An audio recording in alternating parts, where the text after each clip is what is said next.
we are streaming. And I just want to make sure an audio check. Whoop, I messed up the camera. Way to go. Forgot to turn off these mics. I just realized. So professional. So professional. We're So heroic. Wait, we had the mic. Enemy of professional. Let me just quickly fix that camera. Just realized. We are so There we go. My man titties. my man titties. I'm sorry. Tiwi, throw this away. Man titties. My man titties. You need to sit your butt. You don't even have man My titties. ass is back down. Hello, everybody. Welcome back. I'm Tim. I'm Jane. Oh, I'm Kevin. And I'm TJ, and we are The Table Candle. Hey, Sarah, say hi. Hi. Sorry, I couldn't speak because of coffee. No. And we have Sarah calling in via computer and tech age because she's 2 hours away. So, hello everybody, welcome back. Due to many things, we have been separated, but now we are back here together. Isn't it wonderful? Now, Can we should check if Sarah can hear herself on the video. Sarah, can you hear yourself on the video? Since you're looking at our We're YouTube. not there yet. So, feel free to leave a comment in chat to say hi. Tell us your thoughts, ideas if you're enjoying Does it. she have the video feed? Like, is it live or is there a delay? We're on it? live now. We are now live. There's no delay on it. There's a little delay. There's a little always delay. going to be a little delay. I'm now watching the part about my man titties. Now, But is she going to be able to see the board and interact should, with yeah. us? Yeah. Yep. Okay. If you look behind you, that's the television that we're streaming from. yeah. Oh, okay. All the cameras are up, and that's what everybody's. Don't worry. So that's He's what a she can dinosaur, but that doesn't matter. We are Godzilla here. was a dinosaur too. We are here Look to how talk. freaking cool he is. So we are officially showing off Star Mage. Now we're going to go into lore of Star Mage in other episodes. What is Star Mage? All that. But right now we're basically doing this because some people on a website called Funny Junk saw our character, my character, a predator, And Rebecca. and Rebecca, which is based on Nandroids or Robo-Maids. That's it. Made by Emmy, the Robo-Maid. It's based on that. A lot of people were like really interested in seeing This character. in action. So this is Jane. She's going to be Hi. playing. We're going to quickly go over everybody's character and kind of introduce what's currently going on, because we are actually mid-adventure, and some people are like, "Hey, we want to kind of watch," and we're like, "Sure, We'll do that. we'll do it." We're only second level in Hero Builder, which is the system we're using. Which We you don't have the can- book with us. Man, we are. It's right there. Oh no, it's right there. Good. Yeah, I'm gonna say we didn't even have a product. We have product placement of our own product. Alright, guys. You guys are gonna Okay. move. Are you There. all good? Are you all good, Sarah? Yeah, my visual is lagged really bad, but I'm good. I'm good. I'm okay. Okay, I'm but you're really catching. cool. Okay. So, very first up on the chopping block, I'm playing two characters, Jane is playing two characters, Kevin's playing one character who seems to change every so often. Yeah. We don't question these things. Don't worry, it's going to be a joke. And Sarah's playing one character, so, Which doesn't seem to change every which doesn't so seem to change. So, let's go over everybody's why character. don't you start first? Sure, I can go first.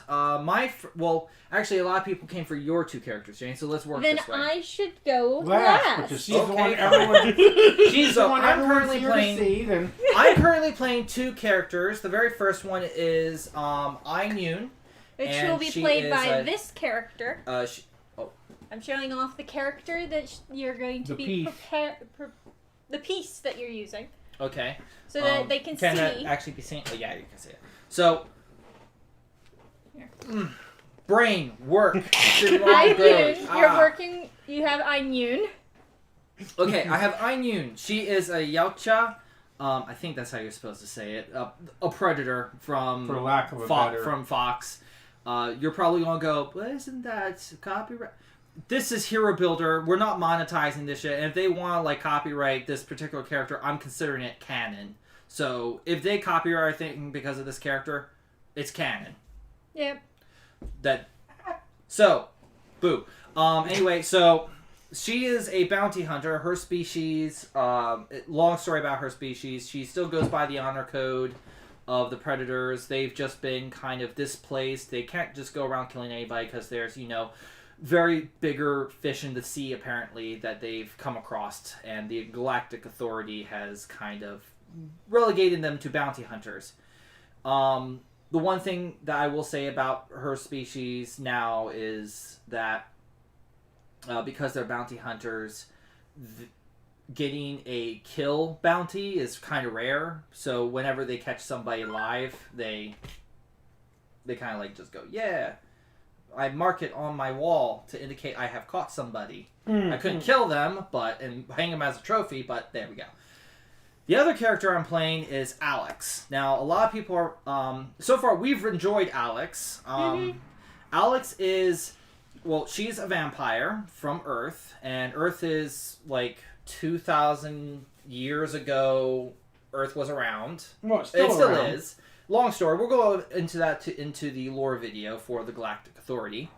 But she's been around for, 2,000 plus years, and...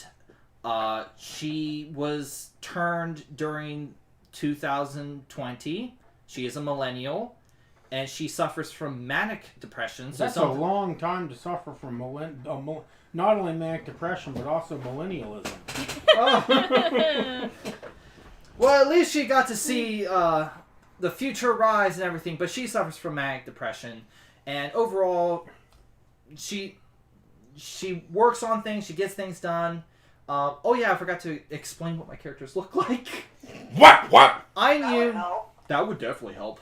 I knew looks like Predator, female Predator, except she's got a full Is there a difference in physical appearance like between a colored females and males and predator species? Actually, there is. I think the females are slightly larger.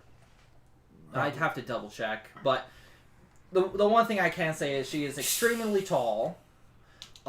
She has a blue mask with a red paint on it.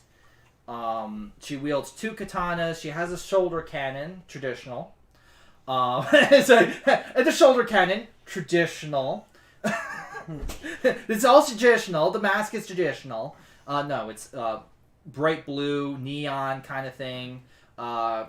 She wears pants that are tucked into boots, combat boots. Wears a collared neck shirt down with a big techno love heart on it. And she's a techno head and metal head, so whenever she's fighting, she just kind of listens to it. Which I think is a cool Which is touch. really funny because he I think goes... it's a cool touch. Oftentimes we're in the middle of the battle, he flicks on this light, and they hear whoop, whoop, whoop, whoop, whoop. Or a heavy rift. But the other thing is, Alex, she wears a hoodie, pants. She always shuffles around in socks, even Only in socks. combat. She kind of lost care of anything. I mean, she can't change her appearance because You've been vampire. depressed for 2,000 years. I think you would probably not care about anything either. She is a Homestuck fan, and we'll go into where she came from because she has a bit more backstory with the Chronicle. This is named after the Yellow Ribbon Chronicle, which we'll get into. Mm-hmm. So those are my 2 characters. She just shuffles around and she goes, horrible, just like my soul. Now, But Kevin, she's so nice. Sad. while Kevin is describing his character, could you grab me one of those waters? Yes, Well, I guess So Kevin's Yep, character. you're up now. you're up. basically, I play Gilgamesh. He's a Gorla guy. And he's I'm taking this off though. about 9 feet tall. He's basically a giant walking suit of armor. And pretty much on his chest and shoulder pads, or the shoulders, is giant bear heads. And he wields a big 2-handed hammer that has 2 bear heads on each end. And The lights that are kind of glowing on him are glowing reddish, I believe. Yeah, they glow red. For all the every kink in his armor, you can see the red glow coming through. Because he's a Gorlakai, which we'll go into a lore video at some point. About what the Gorlaka... Think, to get just a general quick idea, think Alphonse, but much bigger and much meaner. Yeah. So next up is Sarah. Tell us about your character. Okay, I play Wexy, which is short for Wex. Wait, hold on. Let me mime you. Go ahead. Oh, jeez, it's gonna be great. Okay, so make it an Emmy. I want a Oscar-worthy performance from you. Okay, so I play Wexy, which is short for Wex Telinas. She is a quadrupedal alien life form that has been poached from her home planet and basically sold as an exotic pet. But she is sentient, as is all of her people. Currently, she is trying to find everyone else who has been taken from the planet and get them all home. She is she's very canine in appearance. She has 2 tentacles behind her head. She actually is she has bioluminescent stripes running down her side, and she is 2-toned dark blue on the top and light blue on the bottom. Also, her tail has a big ass fin. Either they're laughing their asses off or they just turned us off. Everything she just said, my people were taken. Everything was taken. I'm mining the shit out of here. I'm watching it. I said either the people who are actually watching, either they're laughing their asses off or they just turned us off. I don't know. But there you go, Sarah. Thank you very much for sharing your character. I hope you're not going to be doing this every time she decides to contribute to Go back later and the watch it, 'cause adventure. just my timing is just so far off from Still going. No, I won't do it every time. Don't worry, Sarah. You're going to freaking love it. Anyway, It's fine. Jane is dying over here. You're probably seeing her dying over here. Which, Wexy, your people got captured. For those who are too busy laughing, your people got captured. You're basically a war dog. You're in search. That's why we're at the current location. That's fine. Jane, go ahead with your 2 characters. The ones that people are actually listening to this. Well, the first one nobody knows about. The last one I will save to the end because we already The did. very So last. the first one is Zelith, which is the daughter of a fairy and a dragon. The fae creatures in this world is created by kind of, in some ways, a little bit like Steven Universe, and the fact that they're kind of like gems that have an outer energy to them. But that's as far as it goes. So, she has the black, spiky hair, and she's about 13. I think 13? Let me see. Let me make sure before I lie to you all. She is 13. I was right. She's 13 years old. She's very she wears a little kind of like a 50s style sundress, cocktail dress, I think they're called. She has golden yellow dragon eyes. It's the only piece from her father that she had gained from, aside from her of course hoarding situation. In fact, she is from Rome, and she has this little pocket that she reaches in, and of course every day she has to read a letter from her mother. Then she has to roll to make sure that she can actually spend money, because if she can't, her dragon side takes over and she goes, mine! which is a problem. I'm going to go close the door because I just heard Toga barking. He was probably being annoying to everybody outside.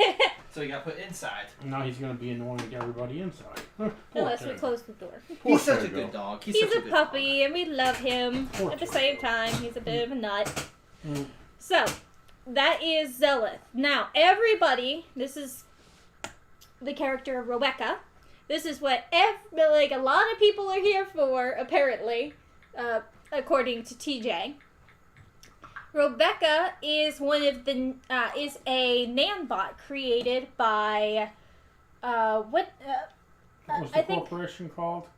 What did we name the corporation that created the Nandroids? Stockholm Robotics. Robotics, named from D. Strider, is the creator of the Nanbots in the Star Universe, whatever it's called. I don't remember.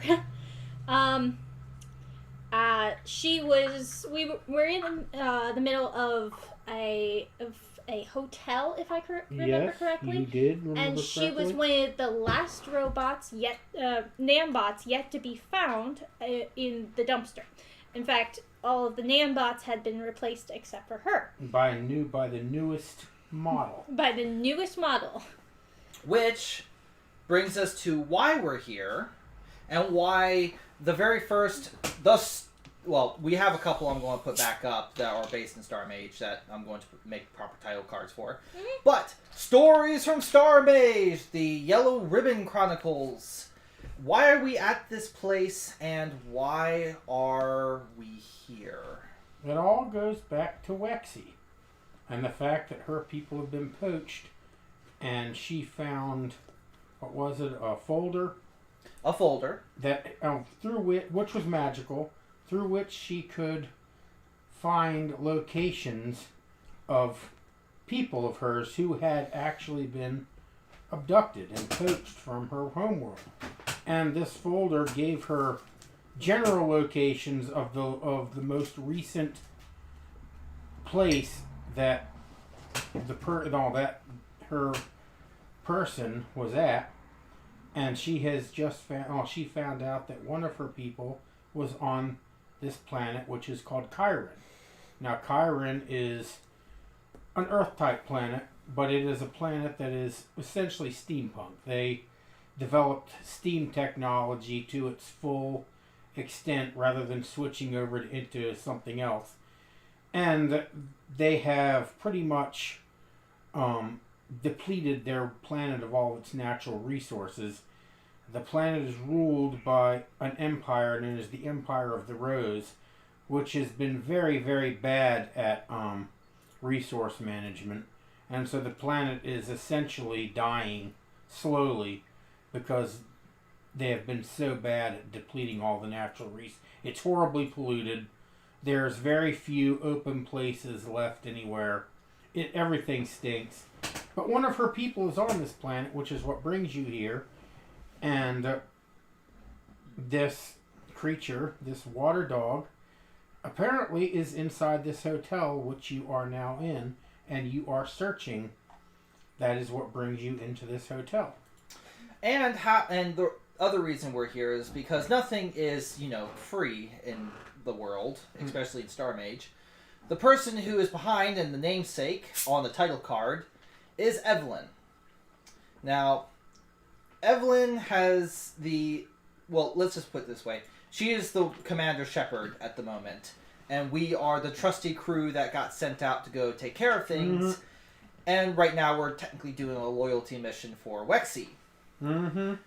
At least that's what she makes us think, but she has other plans. Oh, she has her own agenda. I mean, she's a vampire too, but she's an older and less depressed vampire than Alexi. In fact, some would even say she is one of the most ruthless, deadly creatures you'd ever come across. She is over 4,000 years old at this point. A child trapped, she was turned as 12-year-old girl? 10-year-old girl. 10-year-old girl, Roman. We can go into her basic history over time, but let's just put it this way. She currently controls the Yellow Ribbon Syndicate, which is an underbelly, and her goal at the moment that everybody kind of understands is she wishes to take down the criminal. She wants to take over the criminal underbelly that hangs on the Galactic Authority. Yep, the underworld of the Star Mage Commonwealth is literally an underbelly of crime syndicates. And Eveline is one of these people. We work for her, and once we reach level 9, I'll actually be controlling 3 characters because I'll be taking control of her. But at the moment, she's relegated as an NPC. At the moment, she's a very low-level syndicate lord, and she wants that to change. Yep. We actually know where this is going to end up, but... Or do we? Because things can change depending Things can upon always what... change. I mean, this is hearable. Depending on monkey wrenches thrown. So, Well, lots of monkey wrenches can be thrown. speaking So of last monkey we wrenches, looked, we had just started a riot. You had started a riot. I knew the Predator. She started a riot by hoisting a Karen inside the hotel Karen.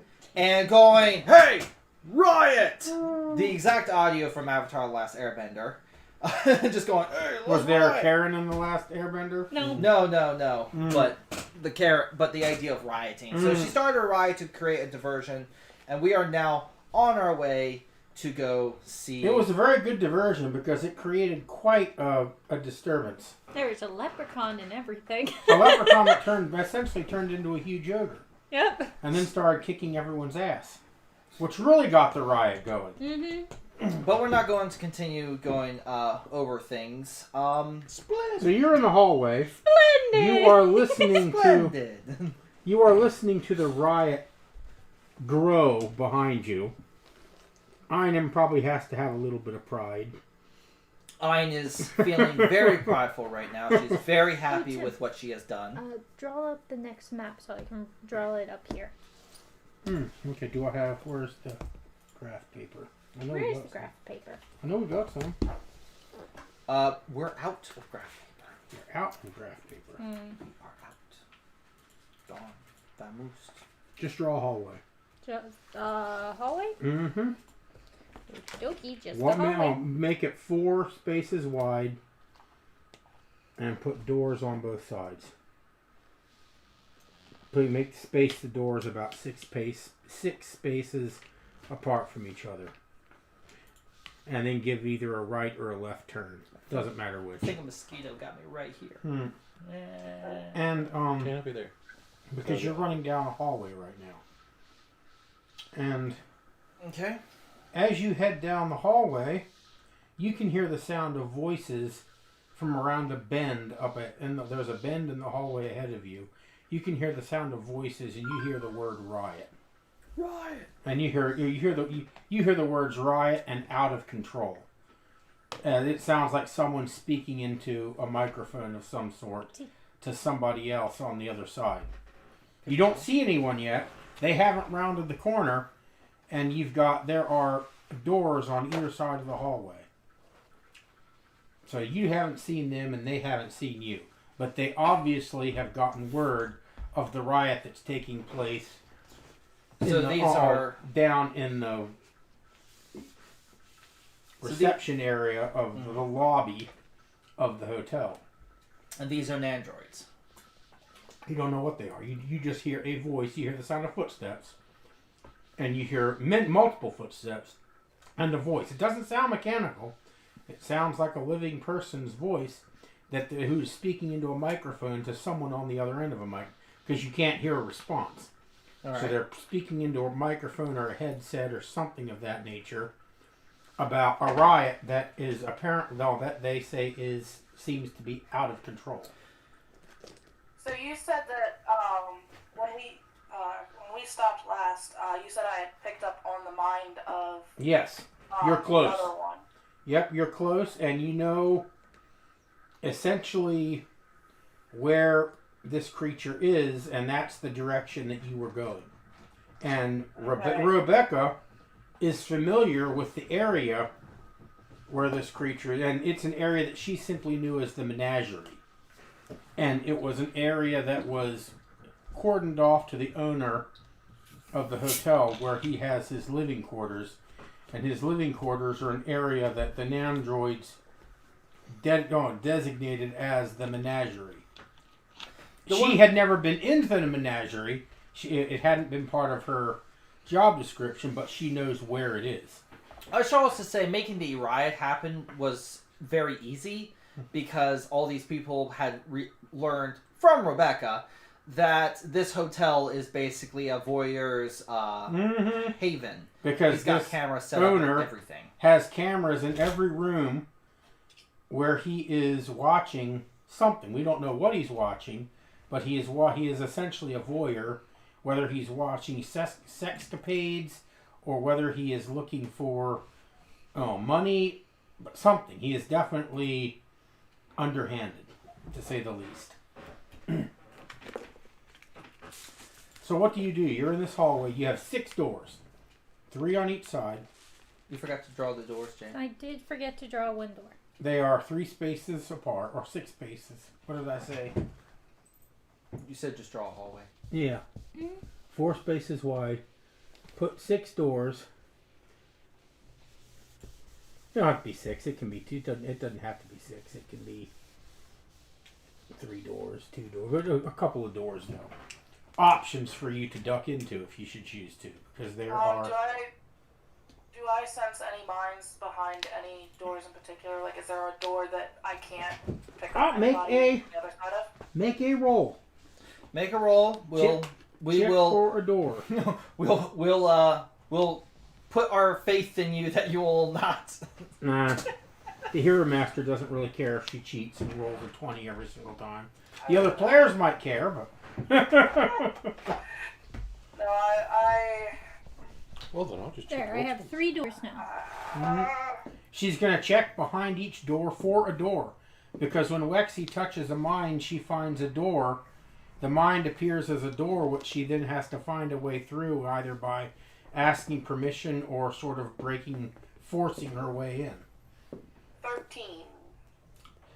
Behind 2 doors, behind one door there is a single mind which seems to be asleep. Behind a second door, there are 2 minds which both seem to be awake and alert. And the third door, there doesn't seem to be any minds at all. Okay, and this person speaking about the riots, they're coming towards us, right? They are coming from around the bend down the hallway. You can't see them yet, and they haven't seen you yet. But you can hear them talking.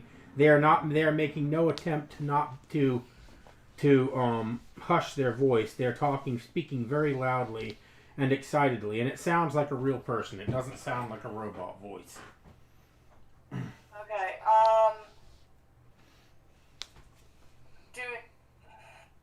shoot. I'm gonna go towards the door that has nobody in it, Alright. and I'm gonna announce to the group, there's no one behind this door. Do we want to hide, or do we and pick this person off, or? So you just say that within range of the person around the corner.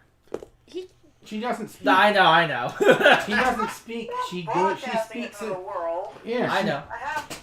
She has no way to actually talk. She can only Yes, I communicate physically through. can't talk. I communicate via telepathy. Right.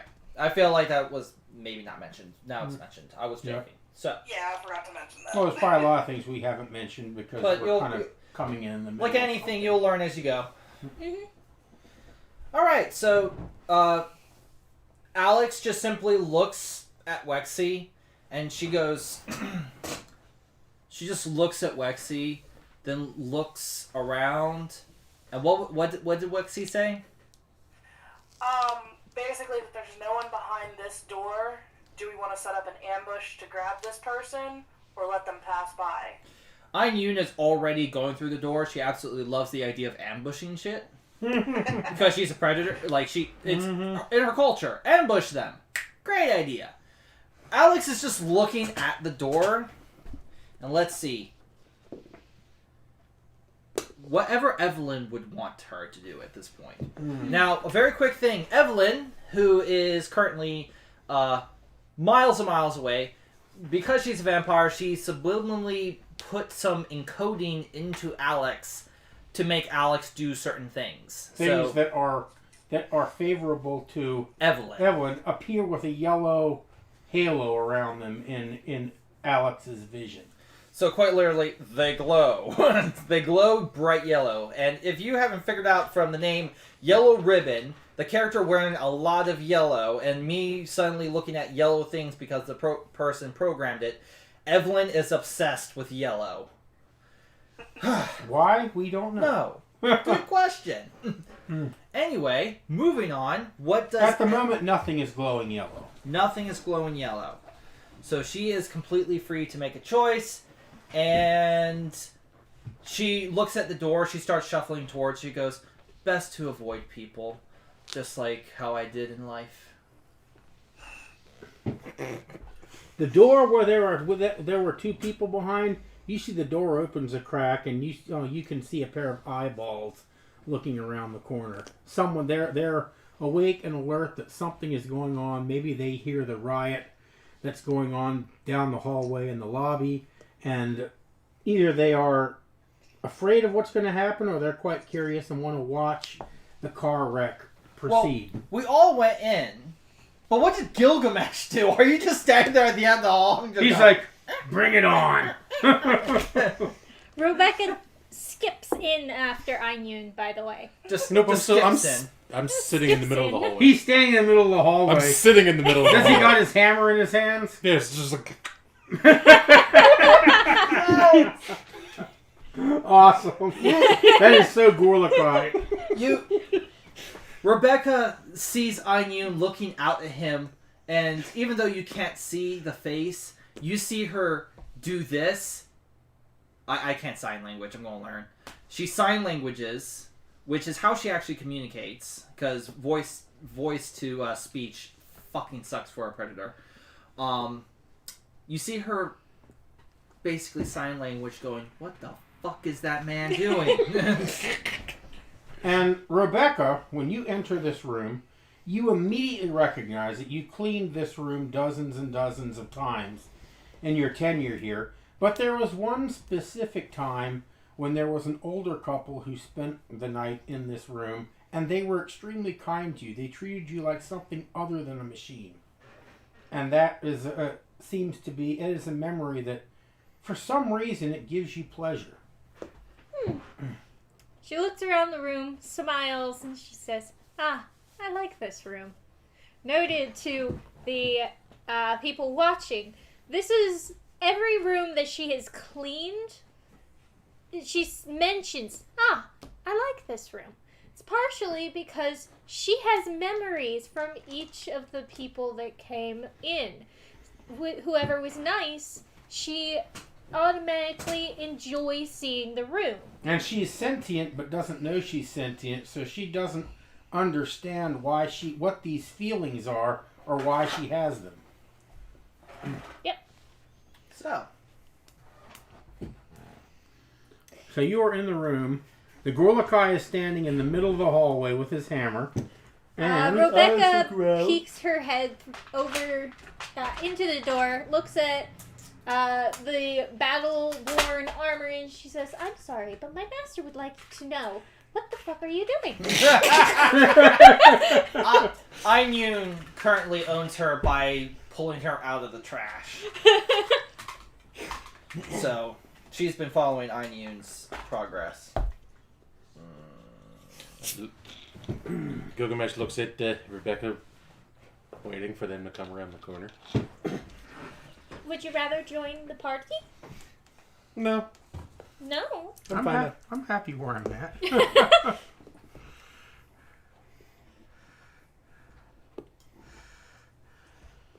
Who knows? This might be the end. This is the end of how we live. And Gilgamesh, he's the only one. Nobody else sees this because they're all in the room. Gilgamesh sees a group of nandroids armed, each one armed with a pistol in one hand and a baton in the other, coming around the corner, and there is a tall elf with them, dressed in a very fine tailored silken suit and tie and shirt. And his shoes, everything is immaculate. His hair, very long, silver hair, which is done back in a very immaculate braid, and he has some sort of a communicator, kind of looks like a wristwatch, that he is speaking into with one hand. And in his other hand, he has what looks like some sort of a hand cannon. And he is the one who is saying that there's a riot in progress that seems to be getting out of hand. And it seems to be... hell, then he says, "Hello, what's this?" When he spots you standing in the middle of the hallway, hammer held in place. And he says, "What the hell are you?" Of course, all the nandroids stop when he stops. And you're looking at him, he's looking at you, and he's puzzled. He's never seen anything like a Gorlakai before. Gorlakai are native to Bongo, and they're very ancient, and there are very few of them left. And so, unless someone has lots of knowledge of lore, more than likely they have no idea what you are. Crap, I didn't think of this. Crap! And regardless of what you are, you're very imposing looking. You're over 9 feet tall, you're massive, you're heavily armored, and you glow red from every orifice. And the glow is noticeable even in full daylight. And your eyes smolder. So what's behind that corner where you were at? Yes, What's this? and What's this? What's behind the corner? and he looks and says, "Nothing's behind the corner." He says, "What are you doing in the middle? There's a riot going on, man." I don't know. I started it. On you! He started it. And He stole it from at this you. point, his face darkens, and he says, "I'll be bringing the perpetrator to you, sir. Roll for initiative." On you, this man! You didn't throw a monkey wrench into my plans, but you sure as hell threw one into her plans. Alex is probably just going, "Oh, good God, they're fighting again." Well, I mean, they don't know I'm at a party. No. And you didn't care to elaborate on that either. It's a surprise, motherfucker. Surprise, motherfucker. I had a pen. Oh, I'll take this one. Here, this is mine. Holy vows, All motherfucker. I need is one pen. Fine. How many initiatives did it give? Alright. We got Gilgamesh. We got Onion. We got Wexy. We got Zelith. We got Rebecca. Alex. And we've got... Alright, give me 3 rounds.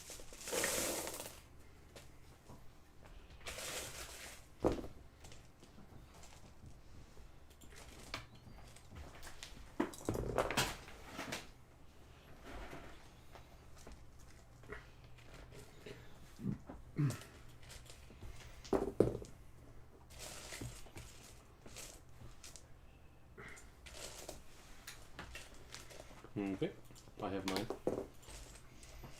When you're ready for them. Let him do it. Are you getting them, Sarah? Yeah, I am ready. I'm ready for all of them. Sarah? Sorry, what? Are you rolling initiative? 3 rounds? Okay, I couldn't hear, so It's that's okay. why I was in the middle of messaging you. No worries. I'm sorry about the whole mic thing. Let me try something. I got an idea. Can you hear me now? Yeah, when you talk a little louder, I can I had my the face mic down picks you because up I was better. writing down initiative, so my face was down. That's why you didn't hear me. Is that better? It's a little better. Can you hear me at this point? Yeah, I can hear you. Okay, so Just you can... sometimes when you I- get a little quieter, you cut out I completely. turned off the sensitivity. Okay. And I figured out. I just gotta remember to use my outdoor voice. While we're indoors. Oh, sensitivity off that actually. It makes was a lot it of was sense. basically automatic sensitivity for you. So I've turned that off, so it should be Okay. able to pick up Tim no matter what now. I am ready for all the initiatives. Everyone's Alright, initiatives. I have 20, 14, And 23. Okay. Lexi? I have 10, 19, and shoot, what's 14 plus 7? A lot. 21. 21. Einen. Ein got 19, 18, 16. She doesn't have Zealous. anything. Alice got 5, 6, 7, 17, 9, 6. Rebecca. Rebecca. So Rebecca has 21, 18, and 7. Okay, and Zealous. Zelf has 14, 7, and 20. Okay, Rebecca goes first. Oh, that's a first. Mm-hmm. She rolled well. What? I never go first. Mm. What conundrum is this? I love the way this combat started. But who initiated combat? Nobody. Because because the elf, he just said, well, I'm bringing in, but he's not making an attack. So it just starts. So whoever has the highest initiative goes first. Who was it? It was Rebecca. Rebecca. Rebecca. You're really quite good looking, Rebecca. So what does Rebecca do? She is in the room, currently remembering how much she liked this room because how the old couple. Well, I was treated just her so asking nicely. the Gorlakai just sitting there. What the heck are you doing? Knows what the fuck are you doing? And I then didn't want to curse again, okay? and then you hear the voices outside, obviously talking to the Gorlakai, and his response, which was not at all indicative of peace or going along or anything except for I'm gonna fuck you up. Have I heard the voice before? You have. All That's a right. good question. Make a memory check, pure intelligence. 15. You don't like the person that this voice belongs to. He's never been nice to you. And in fact, he was quite happy that you and all the other of your generation of nandroids were disposed of from the hotel. All right. I whisper to... You don't really know who he is beyond that because he's not someone that you normally interacted with. But I know what he is. He's an elf. Yeah. You know he's an elf, and you know he serves the big boss owner of this hotel. Ah, he's the guy that goes, splendid, all the time, isn't he? Yep. All you know about this elf is that his name is Ellic, and he always wears very fine suits and carries a big gun and a very evil-looking knife. Okay. So I whispered to the Gorlakai, hey, he's weak on... Where is his weakest point? Does he have a limb? No, he's in outstanding condition. You've never seen him fight or anything like that. He's very arrogant. His weakness is destroying his clothing. Put a stain on it. He gets +7 to his hit. Ooh. Well, I would say that would be a plus when going against Will. I don't know about fortitude. I don't think he'll... It's to his hit. It's True. That's what she said is just flavor. Yeah. True. The mechanic is that he gets +7 to his hit. Yeah. Fun. Who goes next? And he goes next. And he yells, stand down immediately, whatever you are. He says, otherwise you are going to be forcibly disassembled. And he, No, he doesn't wait for you to answer. He just fires on you. Oh. We'll roll to see if he was going to actually wait for your answer, but no, he doesn't. And what is your armor class? No wonder I don't like 20. 20. He hits. Ow. Maybe. Could this be a spicy meatball? It could be. He inflicts 18 points of damage. Ouch. Meh.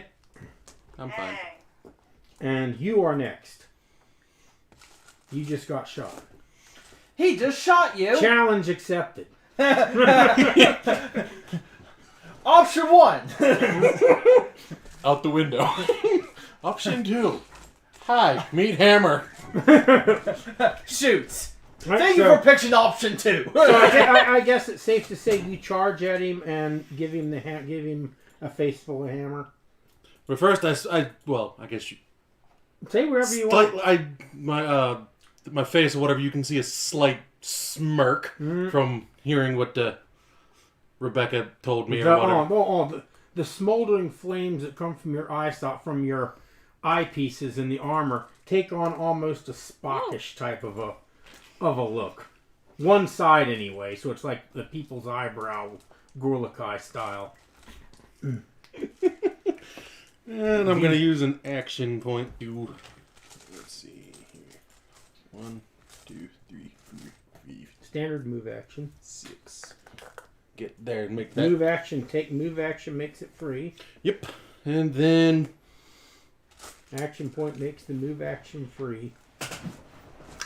Time to have a nice little elf boy there have a face full of hammer. It's hammer time. Hammer time.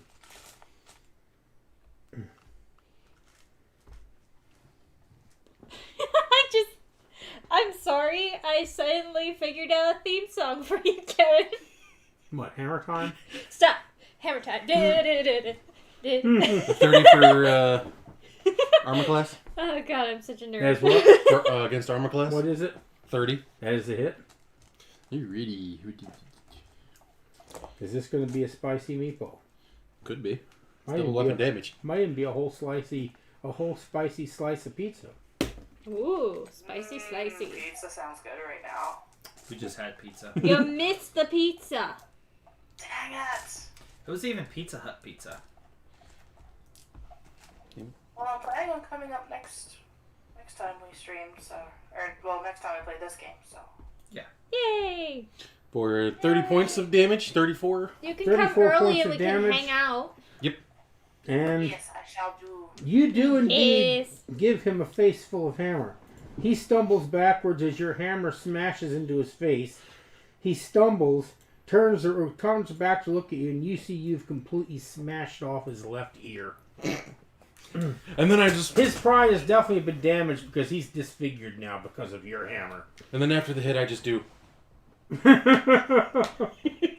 Good job. his left ear, where his left ear was, there is an explosion of red, and that side of his head has the indentation of your hammer pushed about 2 inches into his skull. He now just has a hole there because the ear has just been exploded.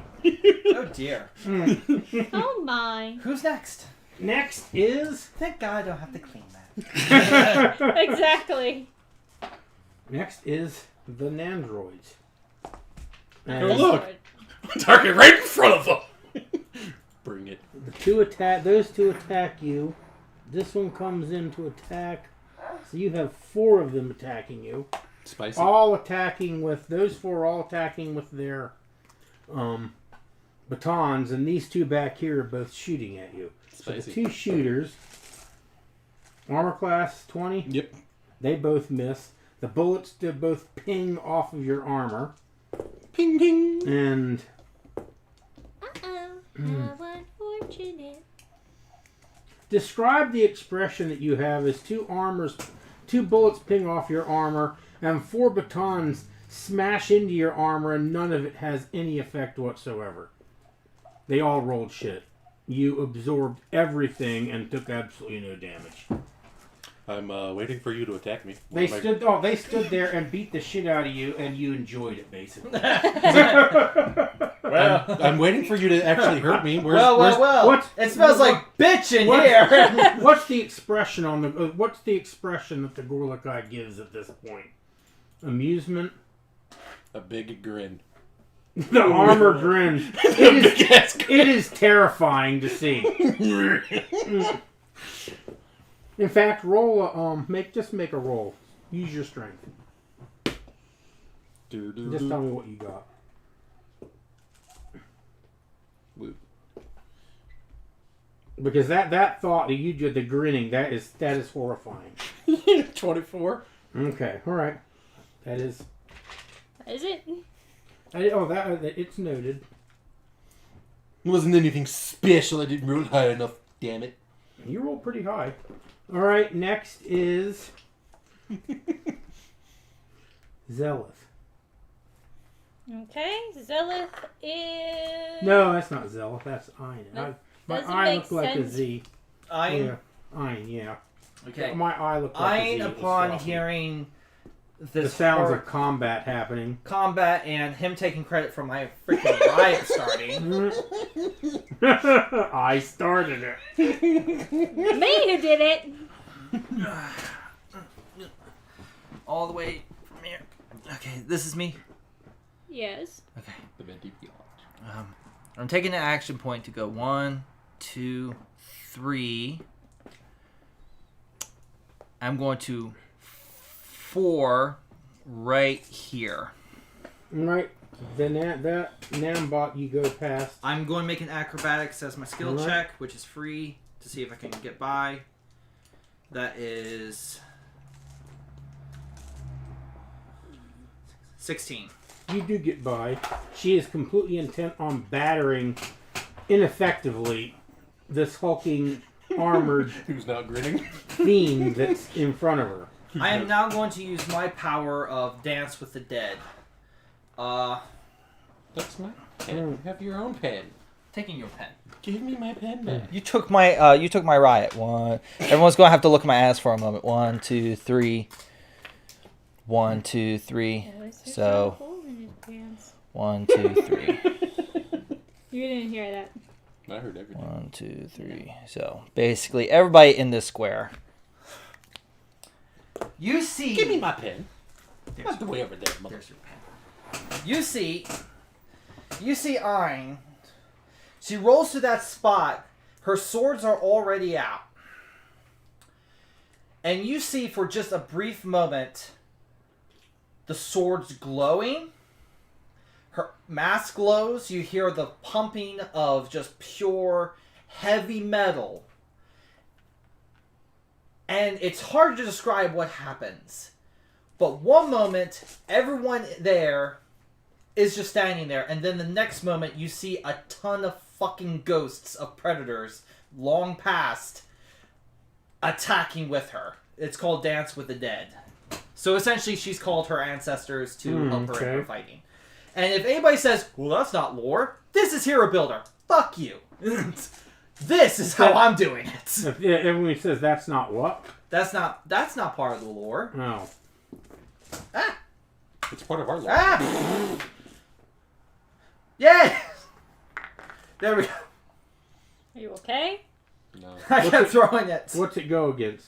It's going up. It's just her. It's just basically turning her regular attack into Until a it goes burst against 3. armor class.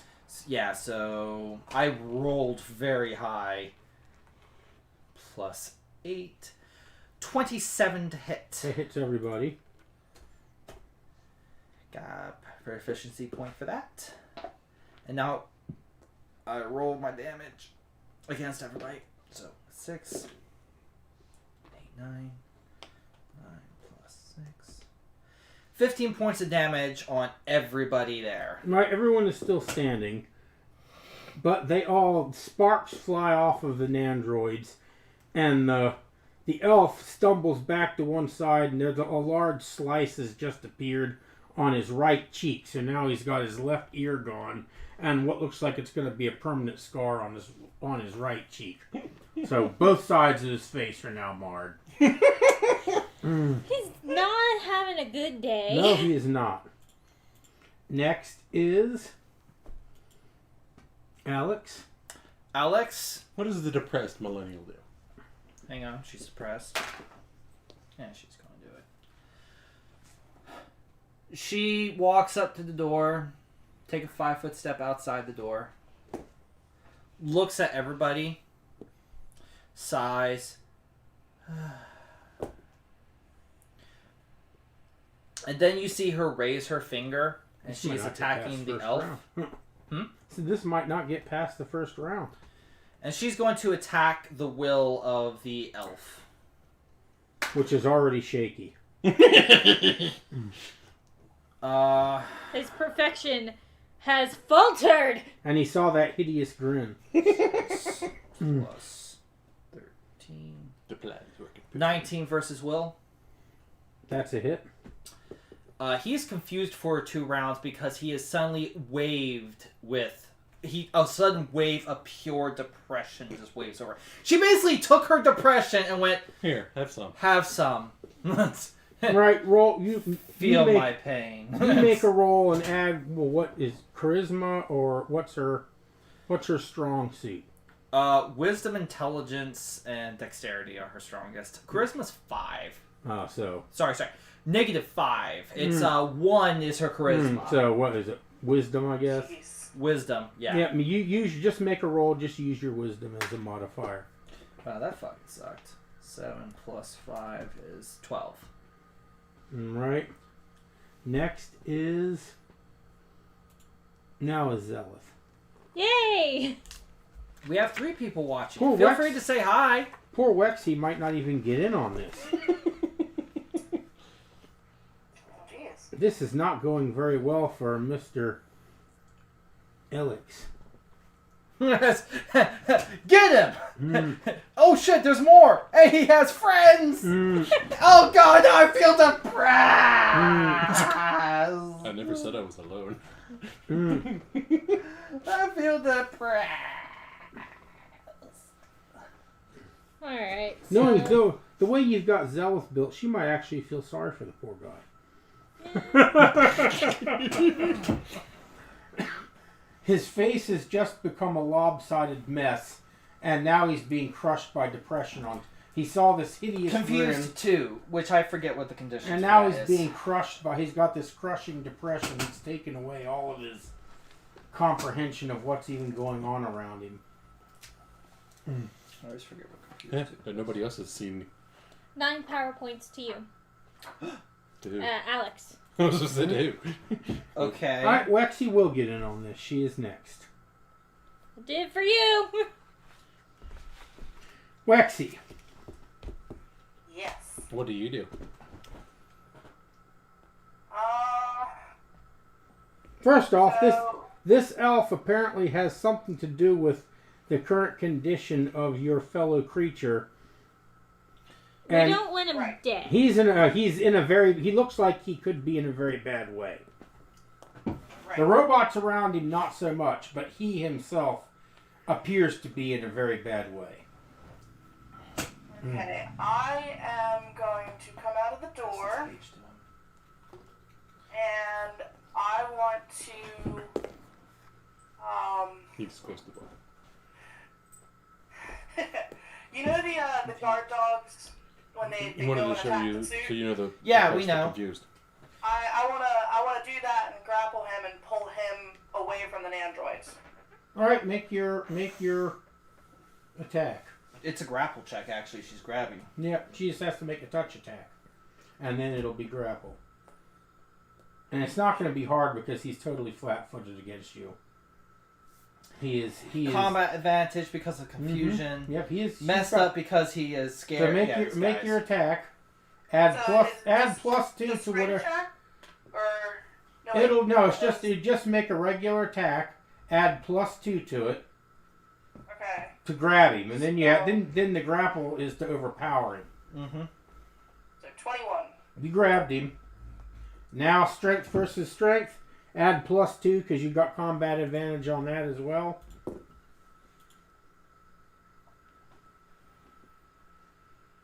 And unless you roll shit, I don't think you're going to have a hard time. Yeah, so it's 16 plus 2, so Yeah, you got him. 18. You got him with the 16. All right, he is in your power. You drag him out of the. I drag him back closer towards our little grouping. All right, and we are at the top of the next round, and he is going first. he proceeds to shit his pants. His morale is just broken. He shits his pants and goes totally limp in your grasp. Good job. I growl for good measure. This guy's that's really his. messed up. That's his go. He had like 5 hit points left, and next is Wexy is next. So what do you do? What do you do with him? You've got him in your power, and he's This is now, the top of the round. Yeah, top of the round. You go first. Well, he went first, but he went first by crapping himself as his morale broke. He is in your power, and he is not resisting you. In fact, he's gone limp and is basically like a quivering mass. I feel like this attack on this guy worked too well. You decimated this poor guy. Well, I'm not. surprise, motherfucker. I'm not gonna do anything. I'm just gonna stand over top of him and keep him put while everyone else takes care of the androids. He whimpers at you. I snarl. And next is Rebecca Rebecca. or Ian. Who is faster? Rebecca. Okay. Rebecca is faster. All right.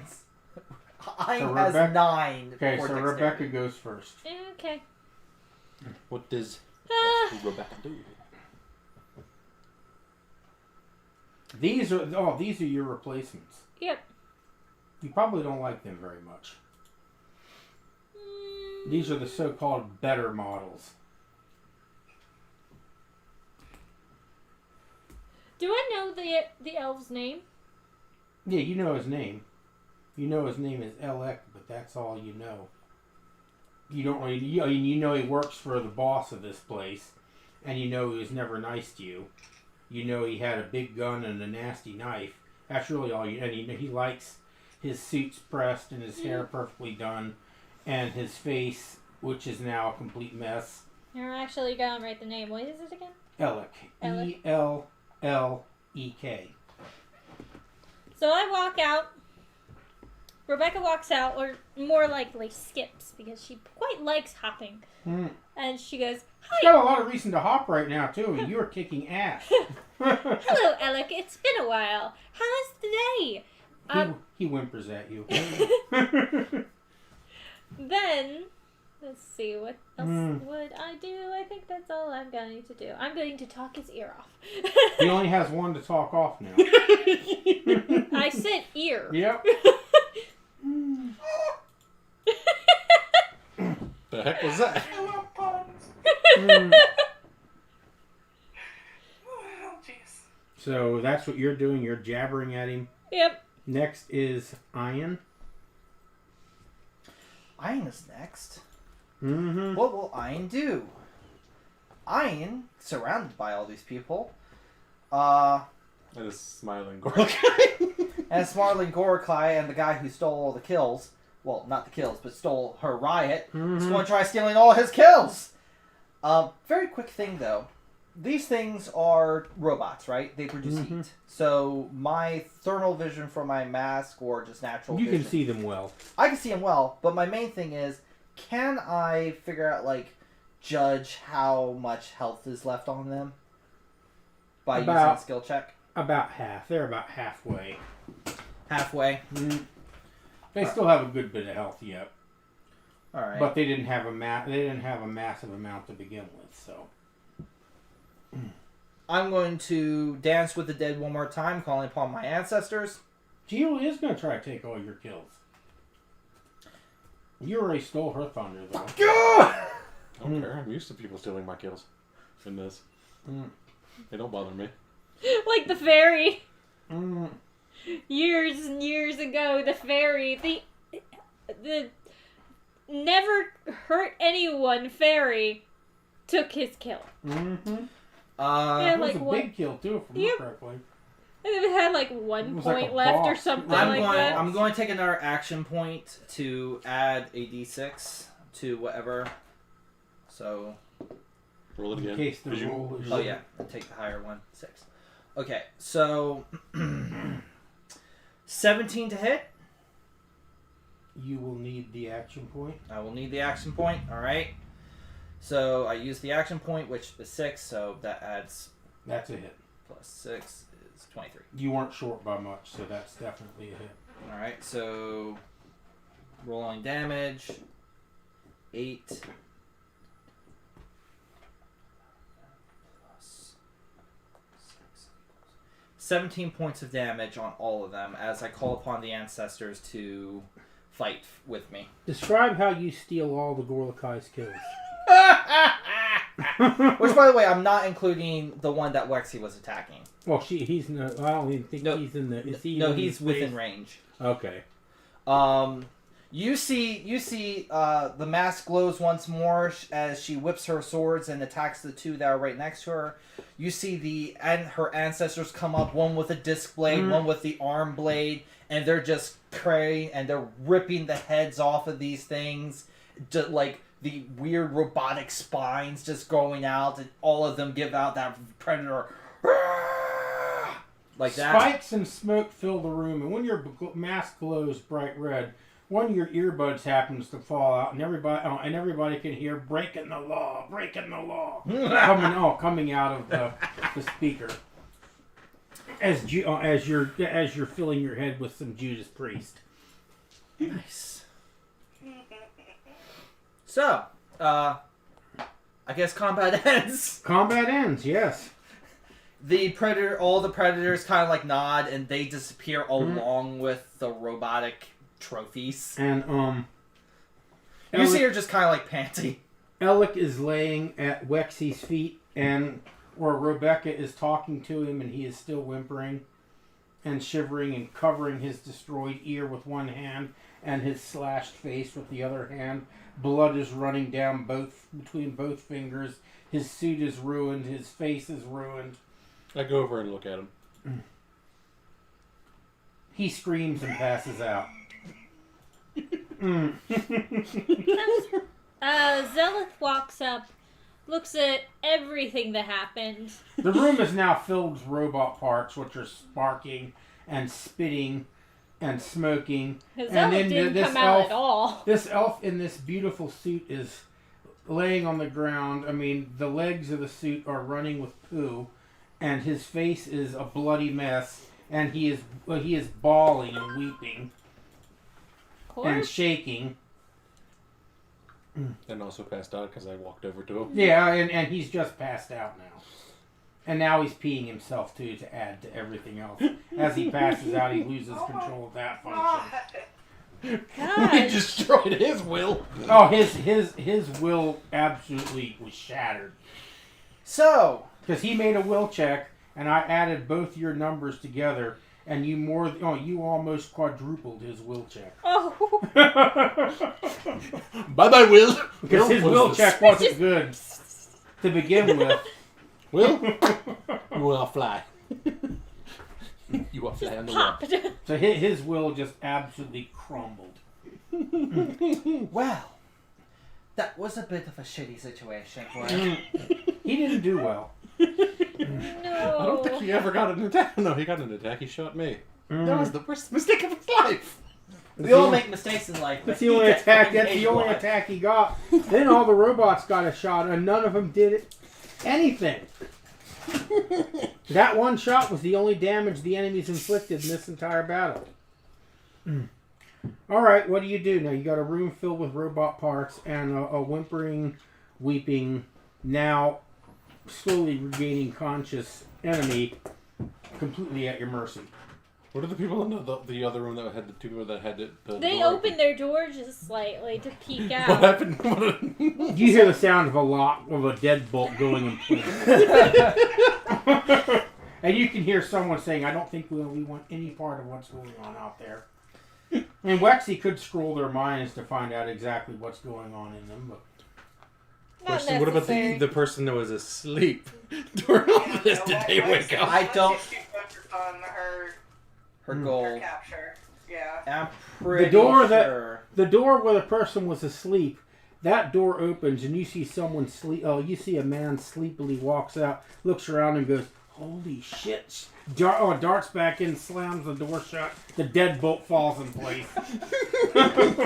Oh shit! Gosh, I'm pretty sure we're quite destroying whoever's. Those three people, all that's in their minds, it is hitting the fan hard. Safe in our room where it's nice and safe and nobody can find us.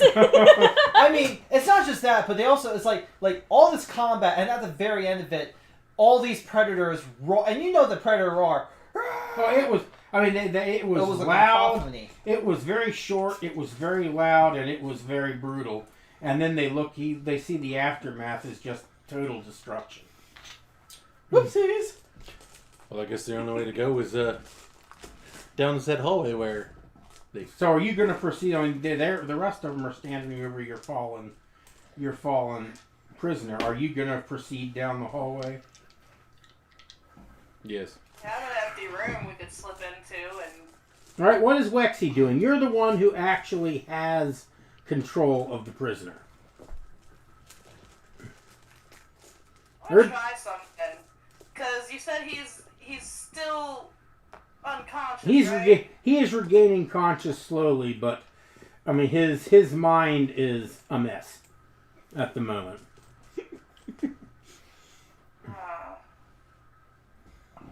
His mind is not a good place to be. It's not a fun place to be. I wonder why. Getting his face caved in on one side and getting a slash mark on the other.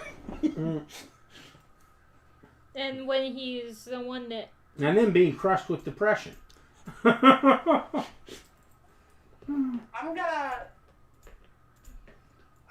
not gonna go into his mind because I don't know if I can make him tell me what I need, but I'm gonna actually rely on you guys. So, I say to the group, you had told me before that something was wrong with our target's mind, the person, the sea dog that I had come to rescue. Something was wrong with their mind. It wasn't right. Something was wrong with the mind. So I'm gonna look at the group and be like, he has answers that I need, and I'm gonna drag him into the empty room. Zelith speaks up since she's sitting on your back still. Per the usual perch. She says, I'll help you. He does look like he needs some healing. A lot. I don't think He's gonna need more. I don't think there's no healing that can... And as Zealous says this, she hears the heavy clumping receding as the Gorlakai goes around the corner. I'm just looking at the Gorlakai, Gilgamesh, and she then looks over at Rebecca and she signs, "Come here for a moment," to translate. Excuse me, Mr. Suit of armor? Would you return here, please? Does the Gorlakai acknowledge this? Or does he keep on stepping? I turn around. He stops and turns. Those smoldering orbs are now focused on you. She then looks back at Rebecca and she said, "All this shit's going over here, but this is very important for character development." She then looks you straight in the eye and she translates sign language to you. "Jane, in any way you want, tell him to apologize. I was the one that started the riot." She's got an honor code. He essentially took her credit, which is like very rude to her culture. Fuck you. Apologize. Which, by the way, I'm not being mean here. This is her character. Gorlakai have an honor code too. Alex, by the way, is just watching this go on. So is Onion basically yelling at him through sign language? Yes. Like saying, "Screw you! How could you?" No. She basically she's very polite though. She goes, Tell him to apologize. I was the one that started the riot.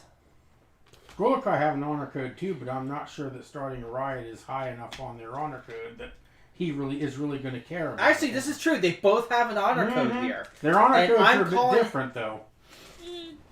True. So, But you have to do things that are Rebecca- honorable in the eyes of others. That is part of your tenet. Rebecca reads what she's saying and then turns to you and she says, my master would like you to apologize for you have insulted her honor by claiming rights to the mutiny that occurred earlier. And it's still going on. And it sounds like it's getting bigger. Was that just a baby sound that sounded like it was flying through the air?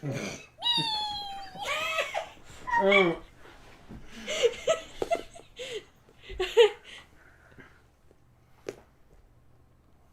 The question is, do we acknowledge this? you being an honorable. The question is, does he perceive that as something that is worth his honor? Since they all benefited from it, the fact of who started it, is that even important? That's your call. Because that there's really no clear answer in the Gorlakai honor code about, so it's your call. It's not it's not an issue that would be massive on any of the Gorlakai's pillars, so it's straight your call. It's really on you. Mm-hmm. You decide. No pressure. It's like, damn it.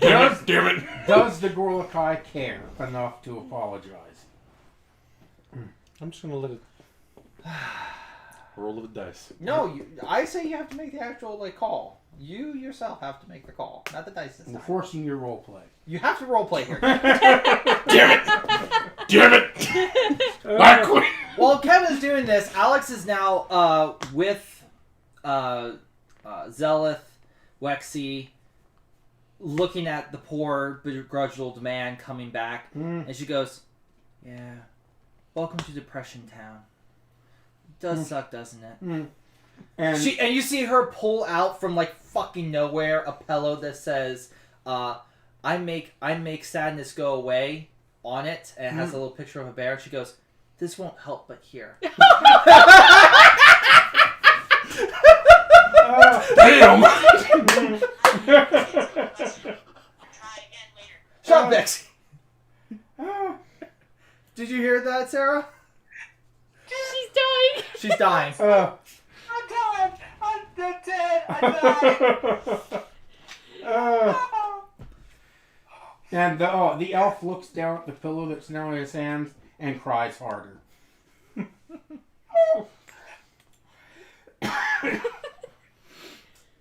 Lexi doesn't exactly care, but just me as a person, I want to give this poor guy a hug after he's in the shower. I use my depression as a weapon. Alex. This is the fourth time. No, is Wexy going to venture into his mind? No, because I can't exactly bring anyone in with me, and I'm gonna rely on them here, because I don't think that I'm quite able to forcefully take information from another individual. In that sense. You can speak to him in their mind. Yeah, I can speak to him in his mind, but I don't particularly know if Wexy is able to communicate exactly what she wants. Well, here's the point for your character building. It's time for you to decide whether she acts just the extent of her telepathic abilities. Right. Can she just speak to people, or can she actually Dig get into their their thoughts? mind. Yeah, dig into their actual thoughts. It's not necessarily a matter of if she can or can't, because I think she probably could. Can I have another one But- of these waters? But it's a cultural thing that is highly taboo. Okay. The mind is a fragile thing, you know? Don't worry, So- it's cultural, which is what's going on over here. It's just a whole Fuck bunch you. of cultural things. Yeah, and have you Right. decided whether the Gulakai decides whether he's going to apologize or not? No, he's not. He's not. What does he do?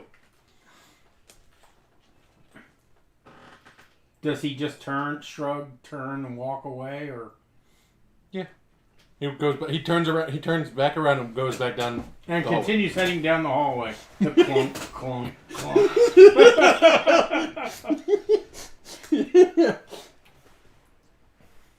I just watches him walk away, and then looks at Rebecca and goes, "You never help him again."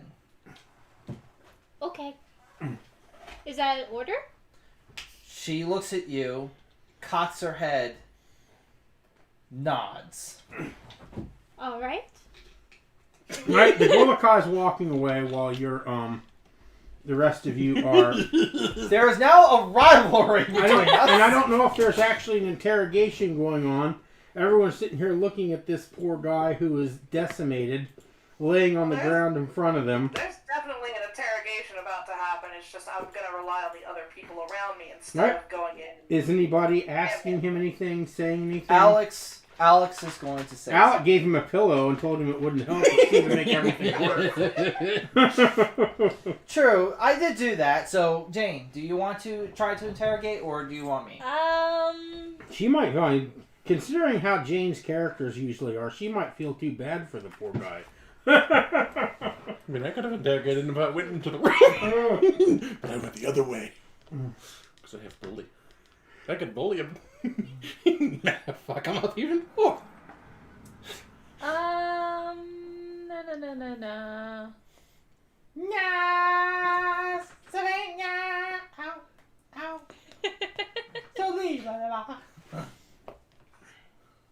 why must you do this to me?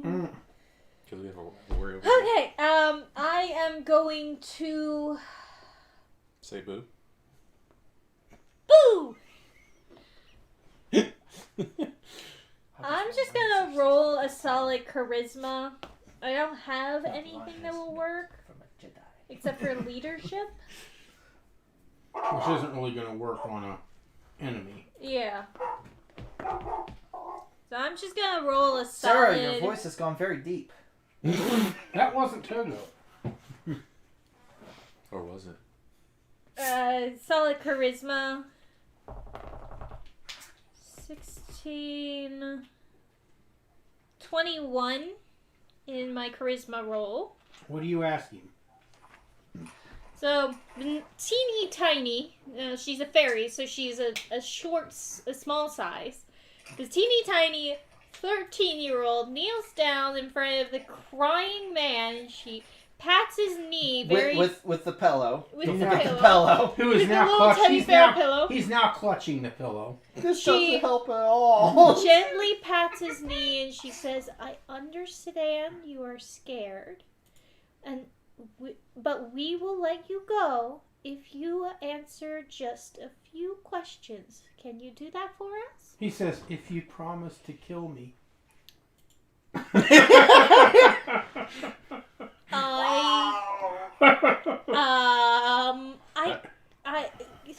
Why would you ask a child that? And he says, because that's the only thing that can make it stop. I'm sure that the depression will fade when Alex walks away from you, since it's from her.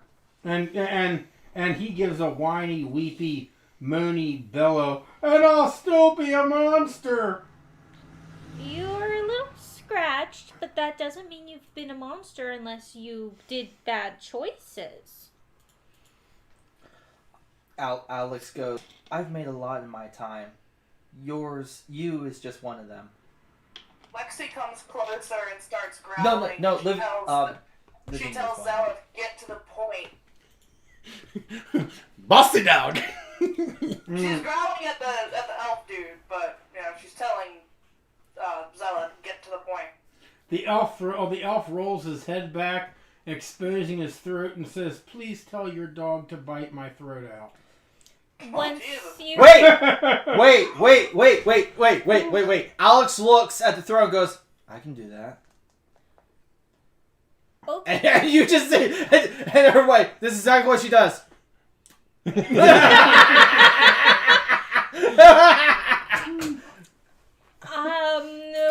We can arrange that if you answer some questions. And he Please? says, "What do you want to know?" The water dogs. We know there's one here. Where are He they? says, "What is a water dog?" Points to the dog. And he says, "Oh, that's my boss's pet." Are they okay? Says, "There's only one."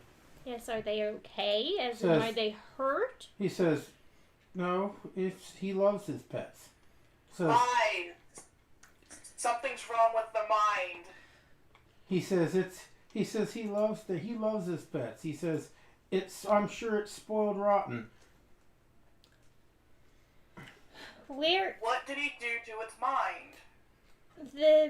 We know that there's something wrong with their mind. Do you know what might have happened? He says, "I don't know, maybe he cuddled, maybe too many cuddles and too many scratches behind its tentacles. I don't know." Where exactly would we find them? Your boss and his dog? He says, "Probably in his quarters up in the menagerie." Alright, we're heading that way. Why don't you... He says, "You said you'd kill me if I asked some questions." I said I'd arrange it. I He didn't says- say I'd do it myself. I'm only 13. You He think looks up I'd at the- actually kill He you? looks up at the predator and says, "You probably wouldn't mind doing it." The predator just looks down, shakes her head, not an honorable kill. She doesn't say that, but that's kind of what's going through her head. And you see that suddenly the elf rolls over into a fetal position and goes, "Oh gods, she's right. I'm no longer even an honorable kill." And he begins weeping all over again. Alex is just looking at him going, I am really hungry right now, actually. The Galatic, in the meantime, who has continued to tromp down the hallway, comes to a hallway that goes right or left. There are doors on either sides. Some of them are open and people are looking around and they're chatting with each other. You can still hear the sounds of the riot that you caused. Which way would Rebecca go to? Even the hero He has master's no doing idea. it! No, Rebecca. Rebecca would go right. Okay. But the Galatic has no idea because Rebecca's not there to guide him. Rebecca. So which way do you choose to go? Left. He goes left. And as you head down the hallway, the doors slam shut around you. And you can hear deadbolts falling in place. Alex goes, you guys go on ahead. I'm going to get a little drink out of him. And she's actually going to do something that is particular to vampires. Turn him into a vampire so that he can live his current state for the rest of eternity. She's actually going to... She's not turning him into a vampire, but she's going to attempt to... it's something she knows she can do. Extract. I'm adding it as a skill, but I'm not really trained in it. So right now, all I do is just add my actual stat. Because you do realize with the obsession that he has with his appearance, if you turn him into a vampire, he's definitely going to be a Zemexis. Zemexis. Which, by the way, for those who have been paying attention, all my vampire characters are based off of Vampire the Masquerade, but brought into Hero Builder so they could be even more badass. Now, I'm going to do a thing called Memory Extract, which is essentially I'm drinking his blood. It's okay. He might die. But I'm going to extract the memories from him to find out where the big honcho is. Make your roll. Which direction and whatnot. Yeah.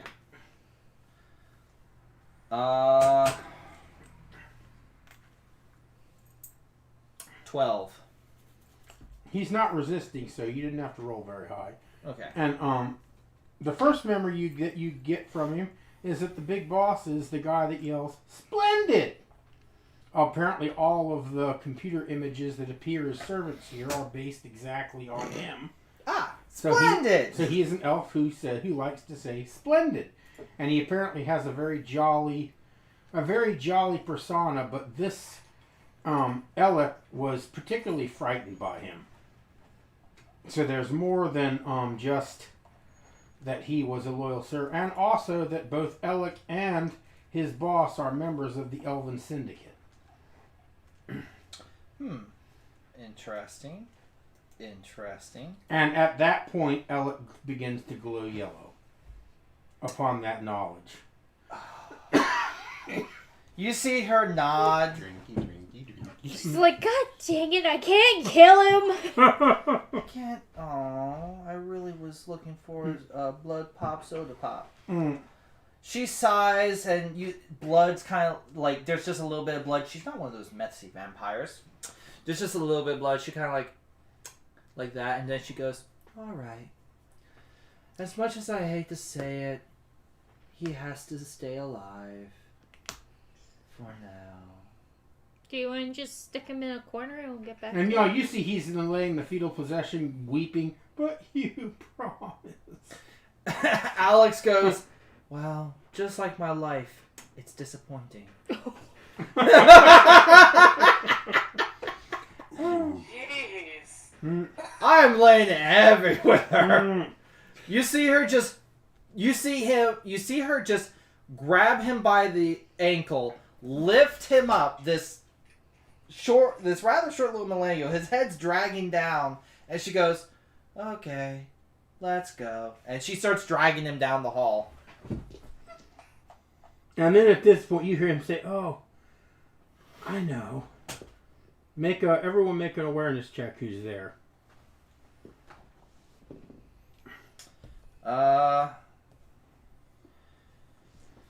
21 on Alex, and Noon 15. 7. Wexy doesn't notice.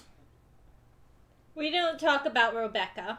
Notice. Rebecca. I didn't definitely notice. What did Alex get? I got a 15 for Zelith. Zelith noticed. 21. She noticed.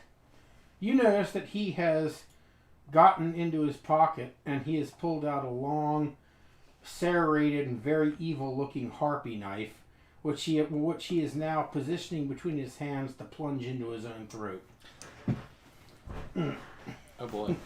Alex immediately. Alex, did Who's you currently? notice?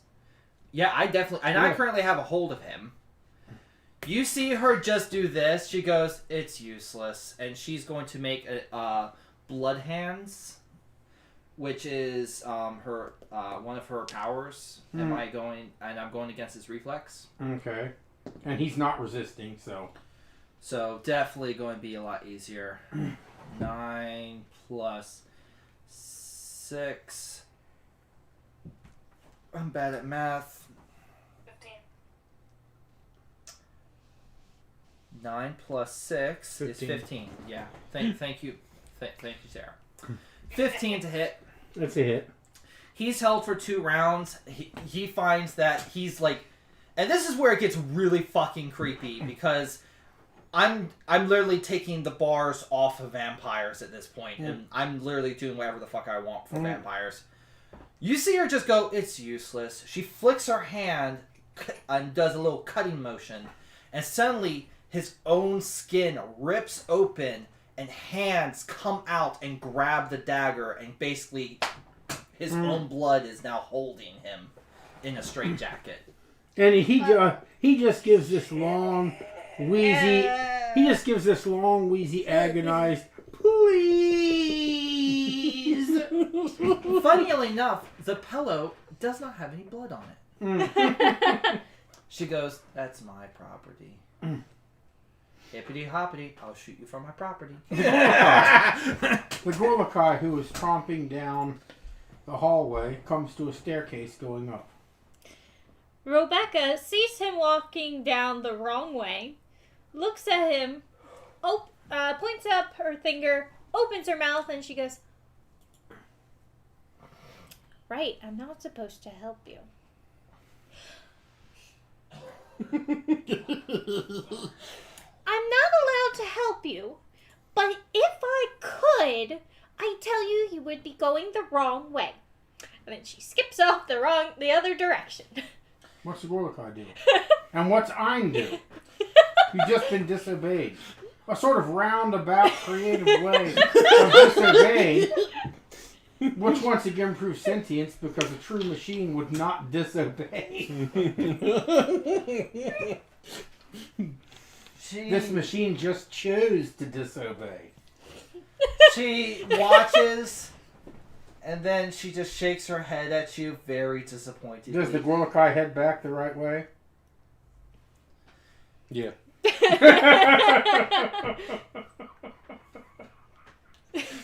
Just, "I'm not allowed to help you, but If I was, and said just loud enough that the Gorlakai hears. He comes clumping back towards you. God damn it. The predator is looking truly disgusted behind the mask. And I guess we all make our merry way to the Mr. Boss Man. As Ein's standing there, does she listen to music all the time or just when she's fighting? She's definitely listening to music. She's really pissed off. As she's there, she sort of pulls one earbud out to look at the robot, then look at the Gorlakai. I should say this. Her mask has integrated, so it's actually covering her ears, so it's not earbuds. It's like that. Think like motorcycle helmet that has like the Bluetooth in Yeah, it. everyone gets this. Gets a glimpse of Twisted Sister's Burn in Hell. Good choice. And then you head down the hallway and to another staircase going up. Where the Gorlakai was going would have gotten him there eventually, but it was quite a roundabout way. You're going the direct route. The stairway goes up and to a landing, and at this landing there is a set of double doors. And there are two of the brand new units of nandroids standing there. And they both look at you and they say, "You're not supposed to be here." They see Rebecca and say, "You're not supposed to be here at all." Alex just kind of looks at them and she goes, "I know. I was never meant to be here. But here I am. Alive. Well, undead. But that's beside the point." Even worse than alive. She then hoists him up and she goes, "I want to speak to your manager." A millennial actually saying that, though. I want to speak to your manager. This guy's like straight jacketed with his own blood. It's just going, "I want to speak to your manager." These God, robots, I sound old. these nandroids, obviously not sentient, aren't fazed by any of this. They simply look and say, "He is not taking appointments at this moment. Please come back later." Lexi just keeps walking towards the door. What's the Gorlakai doing? Walking towards the door. Two of you walk towards the door, and the landing should be a little bigger than that. Widen it up by about 2 spaces on each side. Well, she just drew the door. Yeah. So the landing will be bigger. It's bigger than the door. So you mean like... Yeah. The door's good, but just bring it out. Sweet. 2 spaces on each side. Why?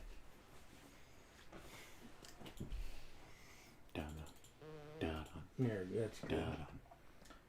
I am watching the chat, by the way, for Is those there three. some chat going on? No, there's people watching. I hope they're enjoying themselves. Is there Tell us some- if you're is there- enjoying it. Is there some chat going on? No, No. not yet. No. I'm watching the chat. Oh, I thought maybe they were saying something. I wish they would say something. Acknowledge us. We wish to be noticed by Well, they someone. haven't gotten bored yet because they're still watching. So, Notice me, senpai. Say something. We know one all of right, them's roll. Sarah. Right, roll for initiative as the two of you continue to advance towards the door. They attack you. Get out of my area. No. Don't make me headbutt you. Go ahead. Okay. It's combat time. And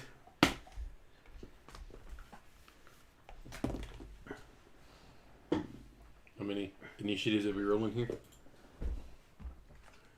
3 rounds. I need the sponge. I need the little sponge. I gotta wipe away the last battle's initiatives.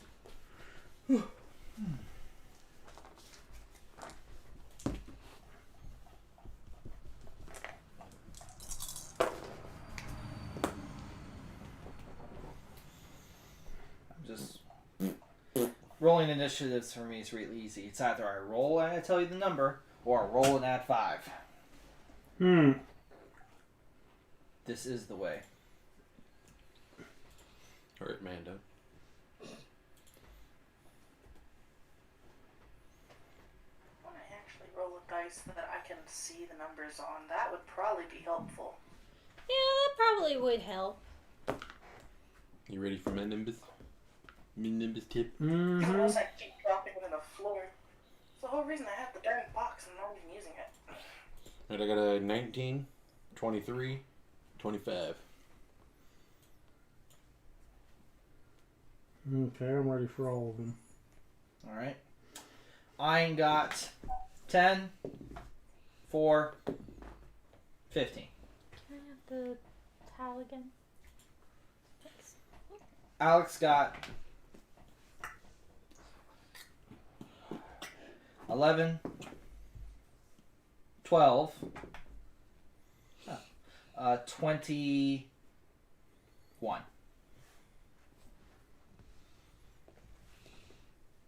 Kalina, or not Kalina, what am I saying? Zelith, why did I say K for that? Kalina is her mom. Because you enjoyed playing as Kalina. I did like playing Kalina. She was the mom. Even though we kept throwing monkey wrenches into your backstory. Yeah.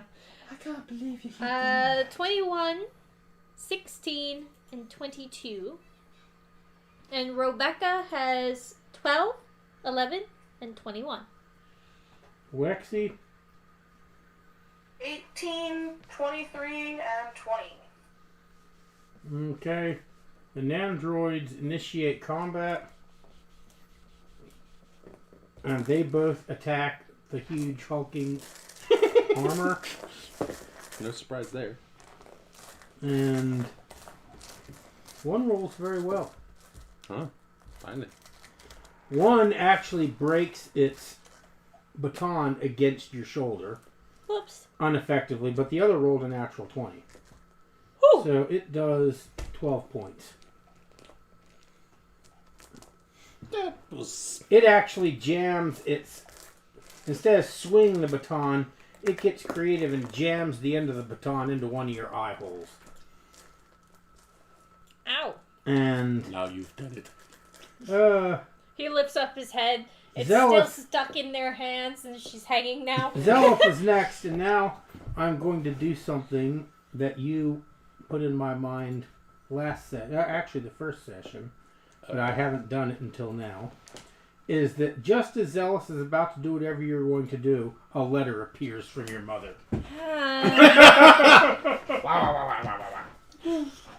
She sighs, grabs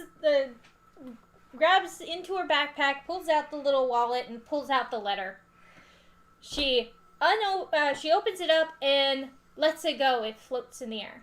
Does It it speak aloud so everyone Yes, can hear it? it speaks aloud. It's very much like a howler from Harry Potter, That's except what I figured it was like. yeah, That's why I like the idea so much. it's like a howler, except it's not a screaming match. Yeah. It's It just hi, how are you? whatever she has on her mind is what it says. Yep. And that's exactly what it says. How are you today, baby? I love you so very much. I hope you're having a good day. I hope you're enjoying yourself. I hope it's nothing but rainbows and butterflies and puppy dog kisses. Love, Mom. Thanks, Mom. Being 13, she's like, And thanks. actually, hearts, red hearts, are floating out of the letter. And itself. butterflies. And butterflies. And then a little yellow puppy dog bolts out of the letter, latches onto your face, and licks you before it pops out of it. Thank you, Mom. Takes off backpack, Right. shoves it in. Right, roll roll a will. Roll for your will. Everyone's gonna have to do this because it's just potentially distracted everyone in combat. What do I add with this? I guess wisdom. 19. Right, it didn't distract you, not in the least. Alex got 11. Alright, Rebecca has 10. And Zelith has 21. Zealous, surprisingly enough, is not. She's not phased by She's it. not She's phased seen at all. it so often. Rebecca finds it incredibly sweet, and therefore it's like at the top of her mind, and it just makes Alex more depressed that somebody cares about their child, could care about their child so much. Why could nobody have ever cared for you that way? Oh. Gosh, you all make me want to cry with these characters.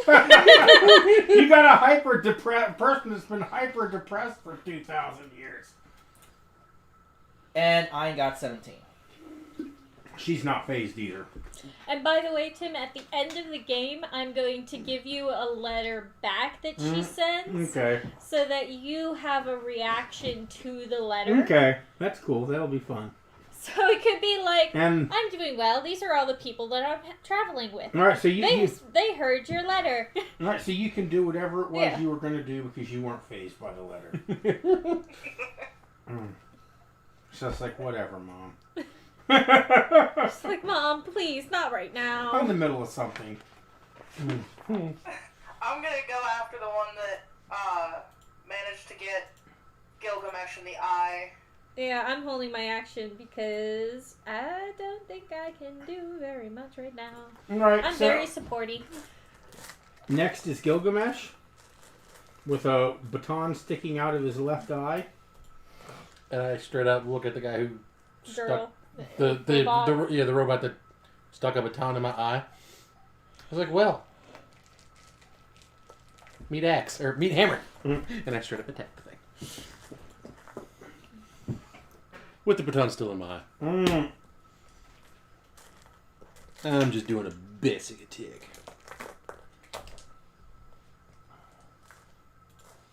Twice, I should guess. Why are you doing a On a basic completely attack? unrelated note, I think my angelfish are. Because I can. I don't feel like using a power. Oh, that's good. Hey, Well, actually, no, I'll use a it power. is. I'll use my roundabout, actually. And that was a 30 against reflex.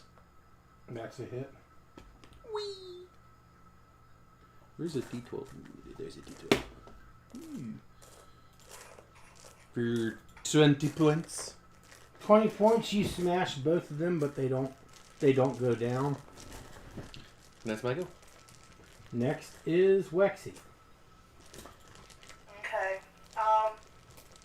You said neither one went down, right? Nope, neither one went down.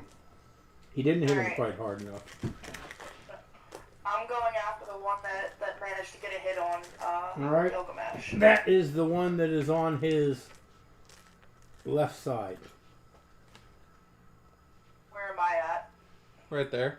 I'm getting moved. You're getting moved. You Into just took a 5 foot. Into attack position. You just took a 5 foot step to get close to the Nandroid that Okay, attacked. so I took a 5 foot step to his left. I'm guessing I was behind him then. Yeah. Yeah. Yes. Okay. You were behind. You were behind the Gorlakai. Now you're right directly in front of the Nandroid. Okay, so since we don't have to do any movement, I'm going for Dos Ataques. Go for it. Murder it. Someone else might steal a kill from you. I'm already So used to I'm it. gonna I'm used to people stealing my kills. bite and claw, and that is a 14 and a whatever 16 plus 7 is. 14 is a miss. 16 plus 7 will be a hit. Okay, so the bite missed, the claws hit. Yep. Roll your damage. Where did my d8s go? There they are.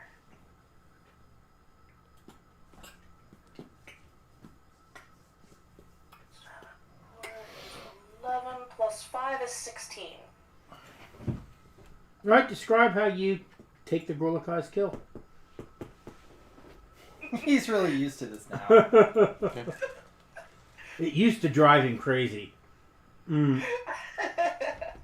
So you see a Gilgamesh, you see a blue blur on your left as Lexi comes flying and, you know, has her mouth wide open and her claws out, and, you know, she just narrowly misses the neck, but she manages to pin the android down and use her whole body weight to smash her claws into the Nanbot's chest. You slam into the Nambot. It gets one arm up so that your jaws into your neck to keep your jaws away from its face, but falls over backwards, and your claws dig into its chest and crush the components there. There's a zap, a pop, its eyes light up, and its head spins around backwards, and then smoke comes up out of it.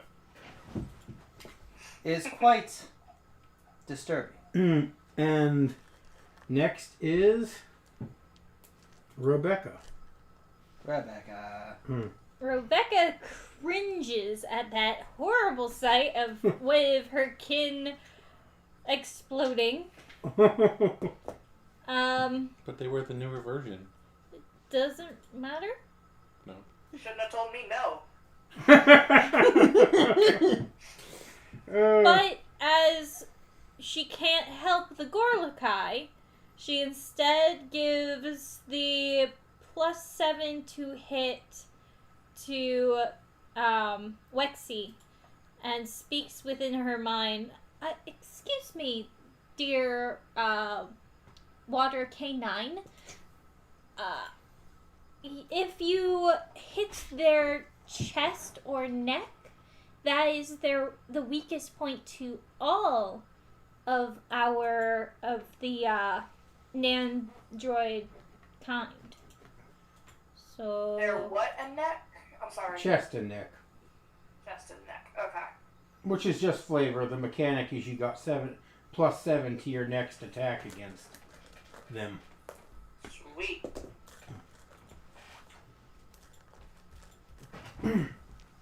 There's only one left, but I did ask for 3 rounds worth of initiative. And this was only... Right, so next is Alex. Alex, the depressed vampire. What is this one? Who has a depressed elf that she's dragging behind her. it's just wailing like, why? Why didn't you kill me like you promised? Let's see here. What will Alex do? It's a robot. Can't really make it depressed. Or can I? No. No. They have no sentience.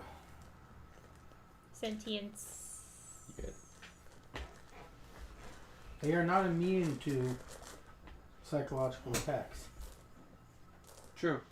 I'm going to make the robot depressed. She points her finger and flicks it. A wave of doom and gloom goes towards her. She rolled very well.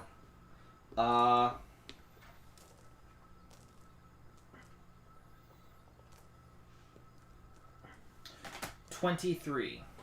That is a hit. Confused for 2 rounds. It has failed horribly in its function and turns itself off and drops to the ground in heat. Not technically what confusion does, but okay. Mm.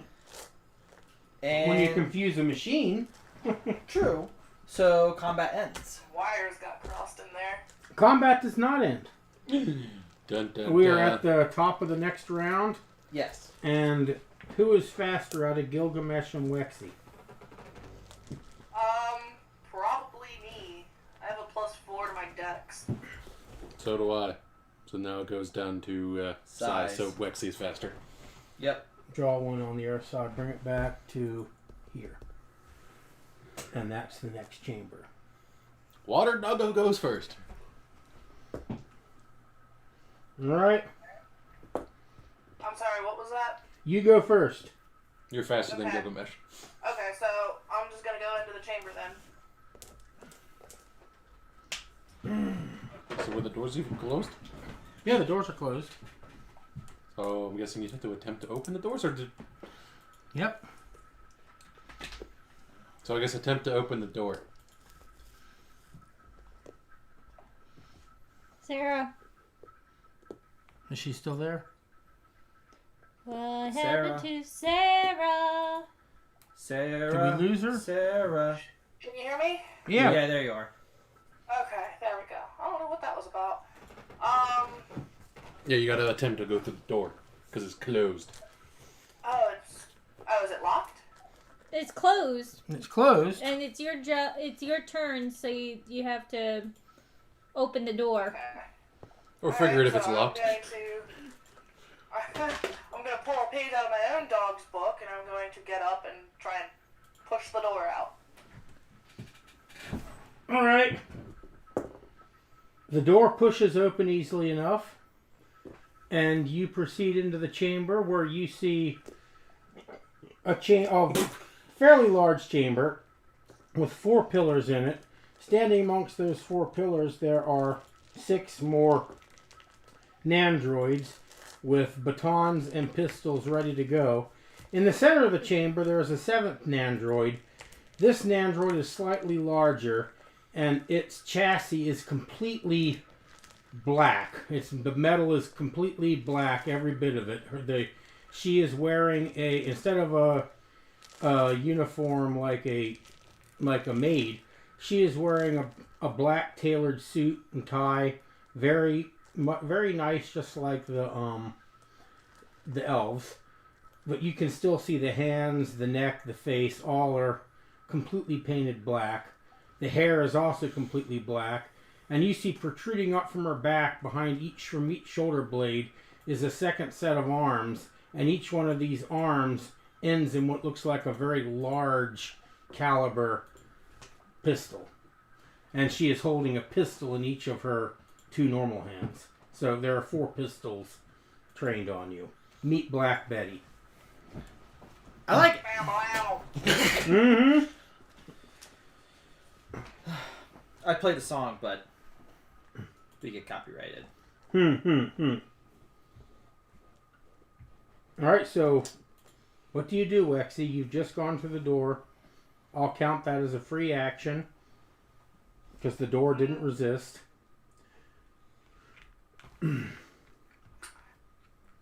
I give a quick count to everyone behind me, and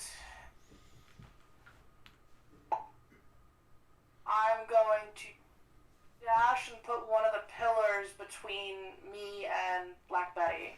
Right, these 4 circles are the pillars. Right, so You can't see I'll it. I'll make my way off to the right there. Do we have anything that I can make pillars out of that is 3-dimensional? No, it's fine. They can see it. Here, hold on. Are they big enough pillars? Well, Yeah. I mean, anything is They covered enough. they take up but the Nambots are standing amongst them. So there's Right. a Nan bot now directly angled to you. You know what? I have an idea. The lag between the video feed that I can see and actually a live Discord call when I'm on, like, is terrible. Here. Well, it's not lag. It's an intentional Well, delay. I mean. delay. not lag. Yeah. And put that might be dice might be confusing. I don't know. Check your messenger.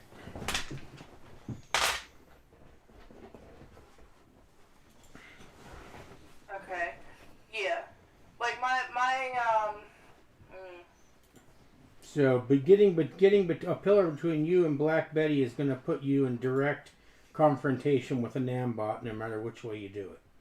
which is fine. That's what I Okay. want. I'd rather take on the All right, Nambot so put- than put wait her- for reinforcements to get in. To put take her care right of there. Black Betty. Alright, I'm moving you 1 square up. All right. And are you going to do anything beyond that? Because that was a move action. You did a free action, so you still have enough action left to do an attack if you on that Nambot if you so choose. Mm.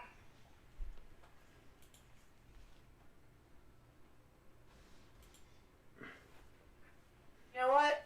Yeah, I'm going for it. All right, So I'm gonna leap on the Nambot. all right, make your attack. Are we sure we're dealing with a wielder here?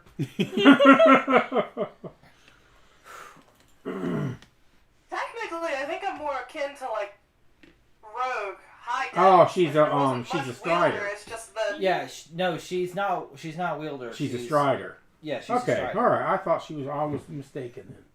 Cool. Yeah. All right, make the your. telepathy was just the flavor for communication. Okay, make your. So that's 21 to That is attack. that is a hit. Right, and Did I never go? Ooh, We're still in the beginning almost max of this damage. round. No, I mean last. Oh no, she didn't. But there was no. Ein didn't go, so we'll just automatically have Ein go next. I was too busy So going. 20 damage. All right. Are you grappling or are you just biting? Just biting, but I guess it's grapple if I'm gonna bite and hold. And, Yeah, that's what I meant. Are you trying to take it down, or are you just biting and moving? I'm putting my hand on whatever, putting my bite on whatever arm they would wield the pistol with. And not 'Cause letting I don't go. think- Right, so it's a grapple. Yeah. Right, make your opposing strength. Not that great. 9 plus 3 is 12? You got her. She did. Hot darn. Yeah, she didn't roll well either. So. And next is Ein. Oh, that's right. Ein was confused by the letter. No, she wasn't. It was the other Alex was the one that's confused by the letter. And Alex was able to successfully make the person Yeah. impressed. Yeah, so So there's a little I bit got of it. confusion. I got it backwards. That was the problem. And I'm very tired, so I may have Yeah. like missed it. Which, by the way, if everyone's going, why is he doing this? Yeah. It's because I'm really tired. Okay. I thought I got it backwards. I thought Ein was the one that failed and Alex was the one that succeeded. Woo. Right. So Ein goes. Right. Yep. Mm-hmm. Ein is so far back.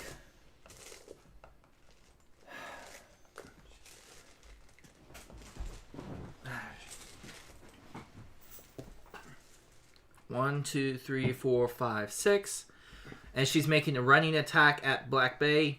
Black Bay. Hey, Black Bay, Betty. bam, lam, bam, Yep, exactly. bam, lam. One. Yep. So I was back here. 1, 2, 3, 4, 5, 6. 1, 2, 3. So I take a -3 to my attack as I'm slashing at her with my sword. So I'm surprised no one has rolled a 1 yet. No, there has not been a 1 yet rolled on this campaign by you or the enemies. Of course, there haven't been very many enemy attacks 22 yet. to hit versus armor class. That is a hit. She is going to activate her trigger power, Decisive Strike, which doubles her power, doubles her damage. So 9, 1, 2, 7, 1, 2, 3, 4, 10,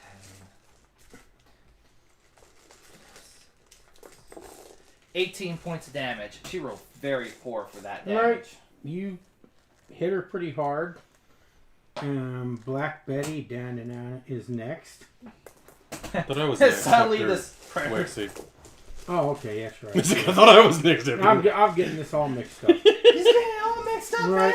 man. Yep, the Gorlakai is next. I have this song stuck in my head now. Thanks, guys. I'm gonna use another action point. 1, 2, 3, 4, 5, 6. Go straight to there. And let's hit him really hard. Or her really hard, I should say.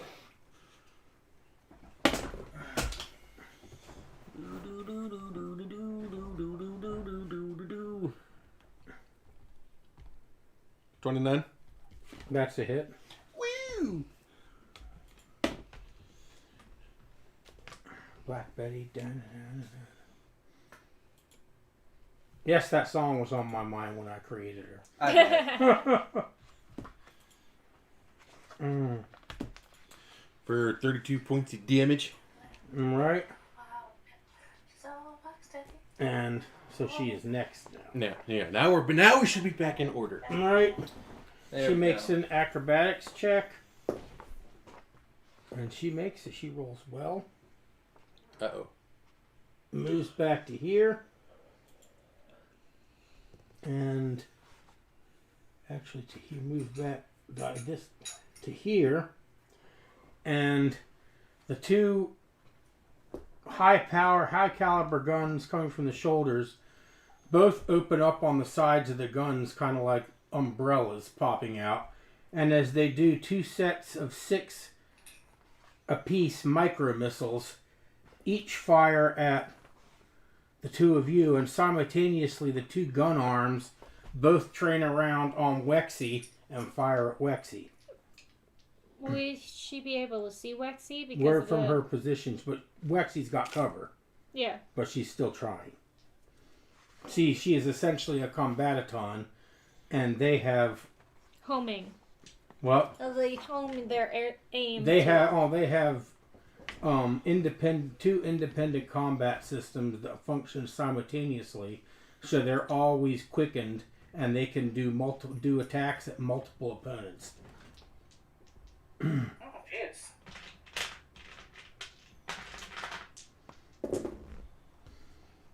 You gave me the idea when you said that the Stockholm does combatant parts for the Authority. Yeah. This guy bought a full-fledged combatant from him. Had him make a full-fledged combatant for him. Well, Wexy is missed badly. All the bullets for Probably came from the Wexy dry docks. missed. But the micro missiles, what is Ein's? I got a feeling it hit Ein too, because I know the Gorla guy is 20. Ein's armor? Yeah. It's 12. Yeah, it hits both of you. Ow. Oh no. My 56 hit points. Whatever will I do? Take damage. I got to admit, playing a tank is fun sometimes. It's just watch the hit points just knock them down. Or just take a bunch of hits. It's like. Although if it takes a real big hit, then you worry. a little. I've only worried like But a twice. tank can actually take really big hits. We won't talk about that other tank that got obliterated. Oh, the one that we forgot about already? That we forgot about in the middle of the Who game? was that again? Who is that? Exactly.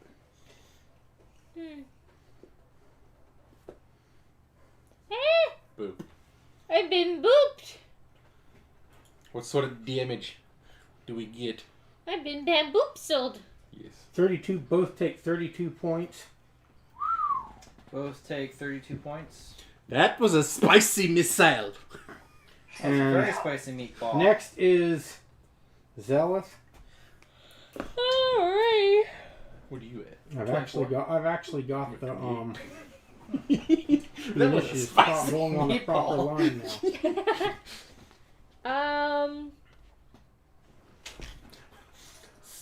Spicy. 1, 2. Are you sure you want to go in this room? I'm just going to go. No, actually, I was here. I'm like, you're the only one who can keep us alive. I'm going in this corner here. Stay out of the way. There's lots of shit flying around in there. Yeah. But my friends are in danger. And I'm going to shoot a crossbow attack over here. Which is... Ooh. No, I'm not going to shoot a crossbow. That was a 3. Which would make it a 6. Did I hit its armor class? A 6? No. You did not. Did you have to do a move action And to get in next there? is No, Rebecca. It was just a basic attack. No, next is Alex.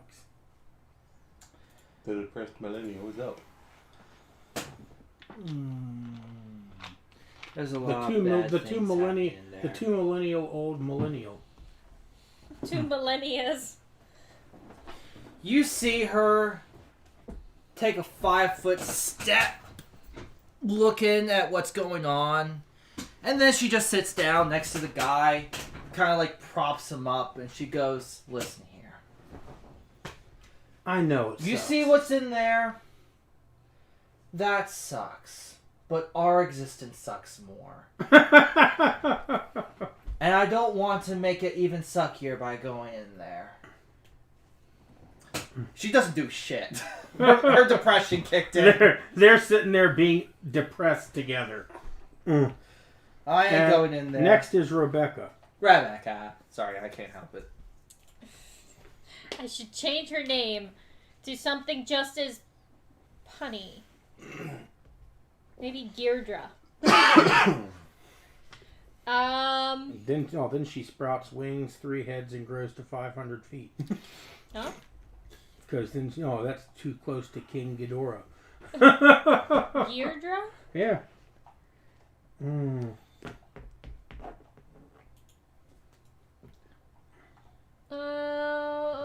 Because the Japanese pronounce it Ghidra.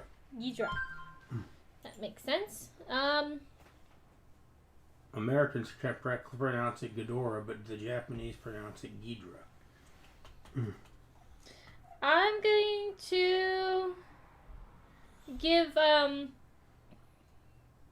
to give first aid, which is a 2d.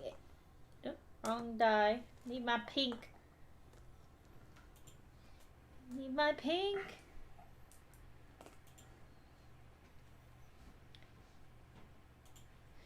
So I'm going to give you a heal because I'm not allowed to help you. And you got 11 heal. TJ. I hear you. And you. He's not asleep yet. I am getting tired too. No, we'll finish it with this battle. It was 11? Yep. Mm-hmm. It's also 11 o'clock. Mm-hmm. Rolled an 11 at 11:11. Right, next are the Nandroids. And the one that Wexy is grappling with attempts to break the grapple. Roll your opposing strength check. Never mind. There's the first one. There's the first one. Hang on. Well, it's not really an attack, so it just... No, it's failed. an attack. No, it's trying to break the grapple.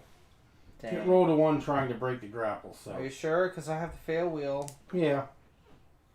It's right here. It couldn't attack unless it broke the grapple, and it did not break the grapple. He rolled the fail Sure. wheel anyway. The next one attacks Wex, shoots at Wex. These two, It would make sense. this one both moves to there. Weapon gets stuck.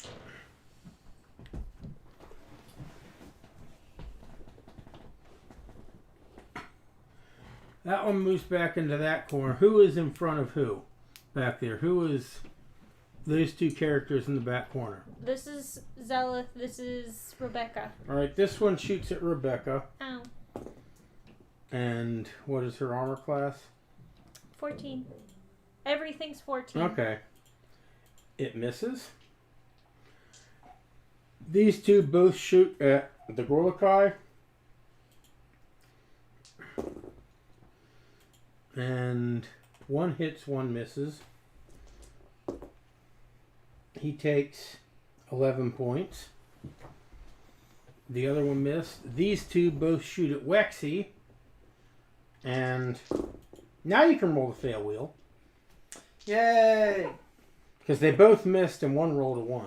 One rolled a 1, one rolled a 2. The fail wheel.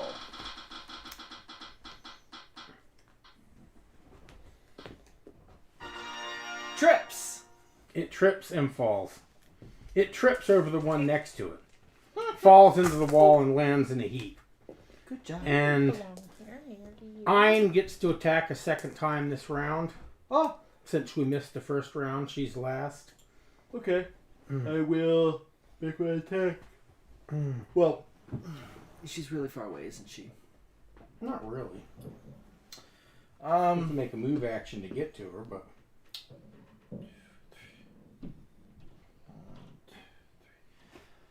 One, two, three. Okay, I think it might be best if I help out the people getting shot at as well. She is going to make a 3x3 grid around her. She is called Dancing with the Dead.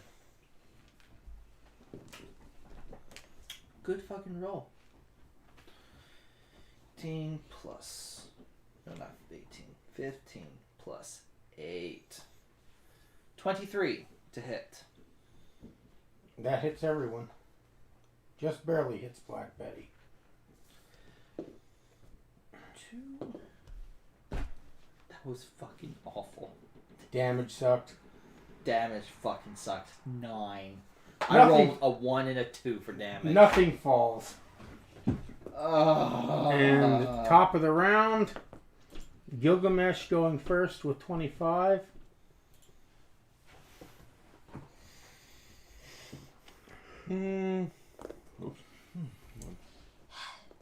I'm just going to make a 5-foot step. And double weapon damage again. Which would be...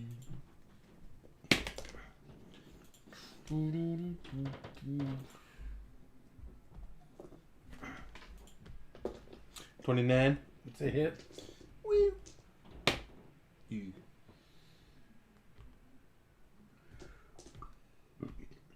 I give this one a lot of hit points. 20 points. Right, it doesn't go down. I didn't roll very well either. Next is Black Betty, who is going to make an acrobatics check. She owns that roll. Black Betty does a backflip up over top of Gilgamesh, moves back to here, and fires the 2 big guns at Gilgamesh and the 2 small guns at Ein. So I get 2 rockets and... Well, they know he only had 1 rocket attack. Now they're just big guns. Oh. Rocket attack was a power she could only do once. She would always do it on her initial attack. And you get hit one. Both are hit once and missed once. Ein takes 14. And Gilgamesh takes 18. 1. And next is Wexy. Okay. Here, I'm gonna take a picture of the board for you. So you know I what... still have, She's grappling with a... Yeah, but now there's Yeah. people on the board. so I still have a hold of the 1. I'm gonna try and tear its arm off. Alright. Roll your damage. It failed to break the grip, so you can inflict automatic damage. Oh, sweet. Okay. 5, 10, 12.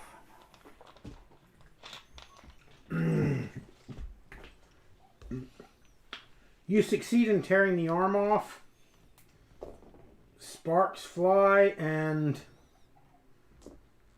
it goes down in your grip. Take that one off the board. So it's dead? Yep. Yeah, it's dead. You. Okay. It had exactly 12 hit points left. Can't quite see. Is there another one in front of me, or did I Yep, only there's have two in just front. one? There's two in front of you. One is currently sitting against the wall in sort of a heat from where it tripped. The other is standing up shooting at you. Okay, I'm going after the one shooting at me. Alright. As one does. You keep falling over. Yeah, she Actually, needs you to... know what?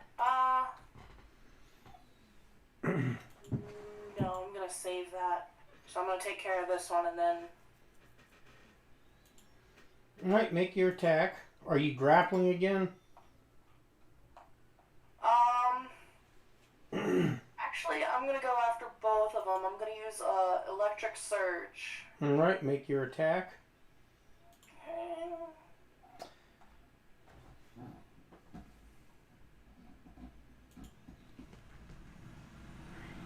19. That hits both. No matter what stat you're going for, that hits both of them. Yeah. Because 18 is their highest defense. 2,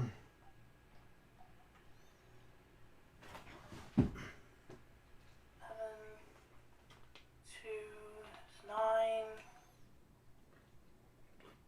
and an 8. Oh crap. 17. 17 lightning damage. Oh shoot. Alright, 17 lightning damage. Math rock go flying. I heard. What? It went under my desk. I'll get it later. She rolled her dice and it flew. Oh. Well, I dropped it because I had it in my hand. Oh, After dear. I was counting. Alright, describe how you kill both of them. They are vulnerable to electricity. Okay, so sparks go up the bioluminescent stripes along Lexi's back and shoot from the tentacles atop her head in a surge towards the two, and basically they do the jittery like electric dance until their heads explode. That's funny. Mm-hmm. And next is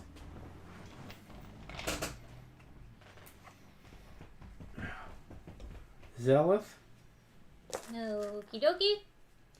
Zelith is going to try once again to shoot a crossbow. This time using this one.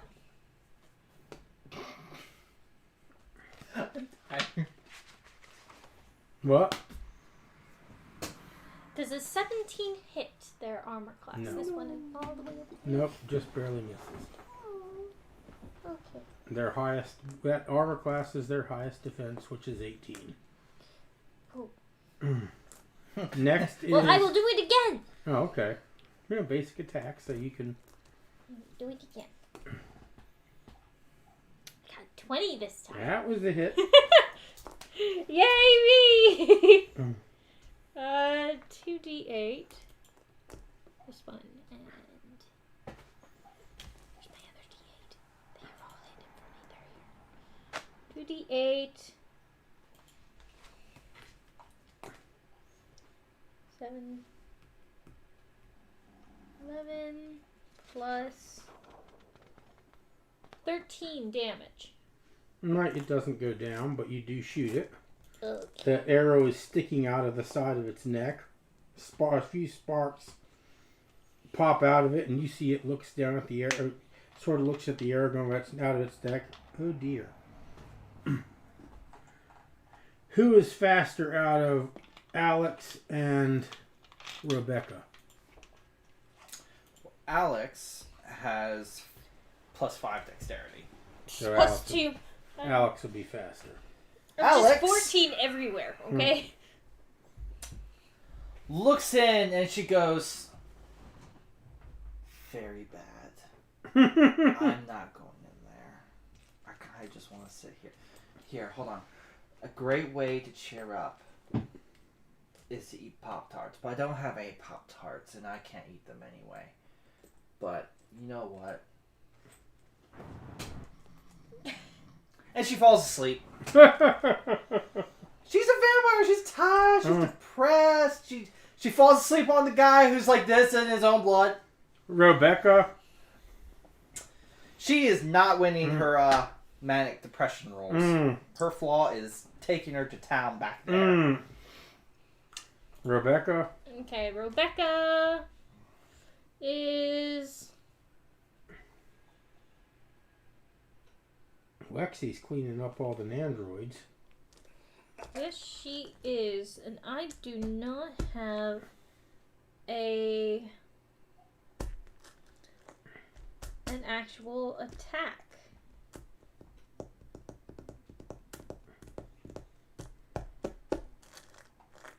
So instead, is anybody hurting?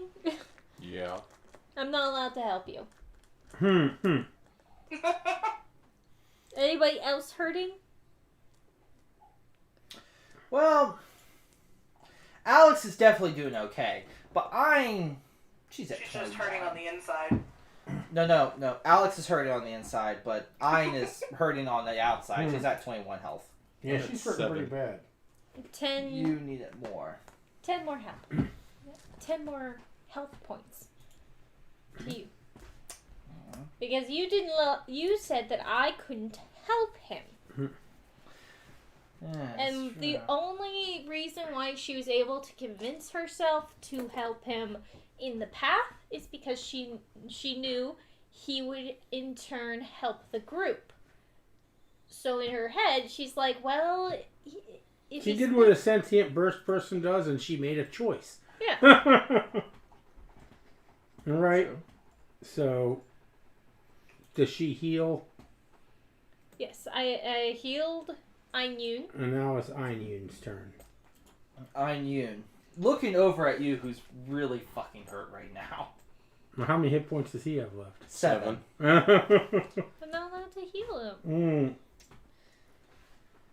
I guess Zelith could heal him when she gets the chance. Yeah, but you already went. Yeah. Put Ein Yoon 5-foot step towards Black Betty. Black Betty, bam lamb, oh Black Betty, bam lamb. Gets me high, bam lamb. That's no lie, bam lamb. She's actually listening to Black Betty right now. She's going to make her attack. 12 plus 8 is 20 to hit for the first one. That is a miss. Versus armor class? Mm-hmm. Oh. 21? That's a miss. Both are misses. Yeah, both are misses. You went dead. Armor class is 23. No. And the nandroids, the one that Zelith shot shoots back at Zelith twice. Oh, I'm behind Rebecca. Oh, well, she shoots Rebecca twice then. And Poor Rebecca. I just realized I'm... she's being a shield. Yep. She's being a shield. What is Well, her? she's a nan and bot. She her would armor- want to protect the child. Her armor class is 14. Yep. She's hit twice. Ow. Also, ow.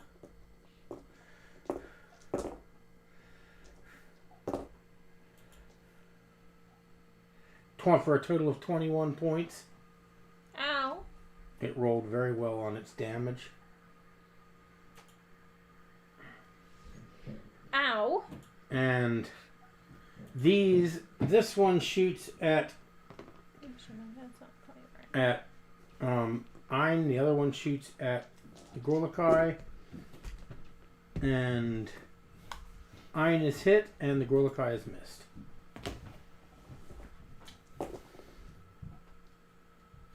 They only Yeah, I hope you know, I would have been dead by now if I. and then they had, both tough move. guy. This one moves to there, Tough guy 4. and this plus one 4. moves to there. What damage was it? She took 11.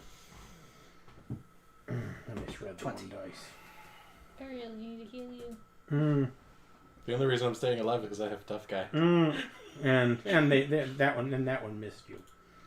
And they chose to move instead of shoot a second time. And I need at least one more round.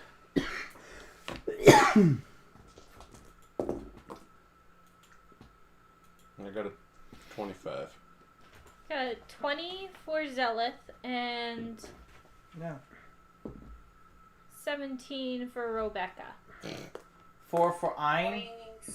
26 for Wexy. 26 for Wetsy. 4 for Ein.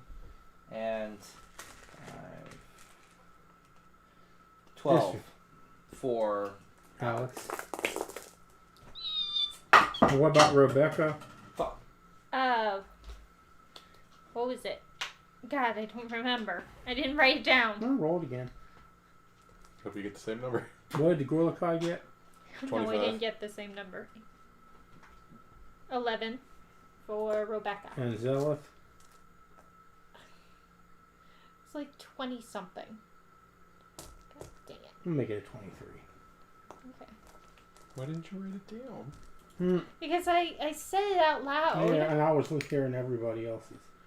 Oh, well, this round isn't looking good for either of our tanks because Black Betty goes first. Oh, no. You mean one tank? Because the other tank he's been getting healed. Oh, I'm the only tank that is hurting. right. Black right Betty in front. makes another acrobatics check. She's rolling good on these acrobatics checks. Tumbles back to there and fires the 2 big guns at Ein and the 2 small guns at Gilgamesh. Oh wow. Oh wow. What do we got? 3 ones. Oh my god. all 4 3. attacks. 4 attacks, 1 hit on Ein. And all 3 of the other attacks were 1s. Do the damage before I roll it 3. Before I spend this 3 times. And she did shit on damage too. 11 on damage. I'm at 9. Ein is at 9. And she rolled 3 1s. 4 attacks, 3 1s. First spin. A 19 and 3 1s. Holy shit.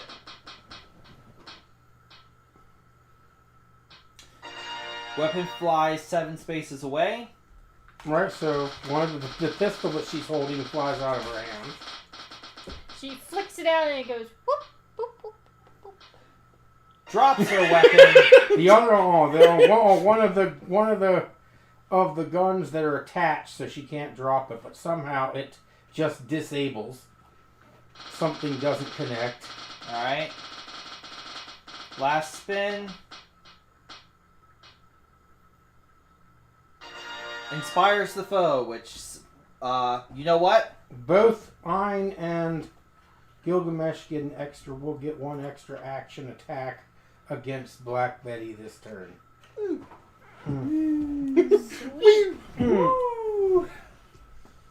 And next is Wexy. Okay. You Seeing were that these wondering where the robots- ones were. Huh? Said they were wondering where the ones were. They're over there. Not over here. Yeah? Okay. So, seeing that these robot things don't react favorably to electricity, I'm going to wheel around that pillar and move up next to Ein, and then I'm going to blast this. Actually, no, I'm going to move up closer. I can move closer, I think. 1, 2, 3, 4. I think it's like 5 or 6, so I can definitely move that far. I'm going to get right up in Black Betty's face so that I can get her and the thing behind her. All right, I'm make going to your. do another electric surge. All right, what's this? What defense does this go against? Reflex. All right.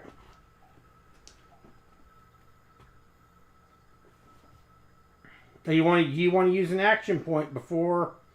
Just give it to you before you make your roll, because you're going against one of Black Betty's second best defense. Hero Master's being nice again. Aw. Quick question. Hmm. What do I add to powers when I'm making my attack rolls? You add They're just straight. in this case you add your spell cast which would be either wisdom or charisma, depending upon which is higher is what you'd cast from. Okay, so I rolled really good, but my neither wisdom or charisma are too great. So +2 would give me 21. 21, you hit everything. You just barely got Black Betty. Her reflex is 21. And okay. you nailed the second thing's reflex. Yeah. I figured the little man-bot wouldn't be a problem. It was the big one I was worried about. That's why I was suggesting an action point but you rolled extremely well, so. Yeah, 19 was lucky. Especially considering I'm right up in her face. I could not take the hits that they're taking, although my damage sucked. She doesn't have much. She doesn't have a whole lot left. 10 points total? Yeah. Right. And they are both vulnerable to electricity. The Nanbot more so than Black Betty.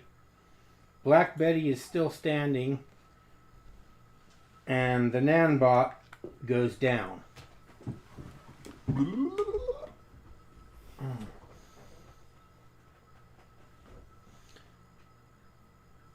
And next is...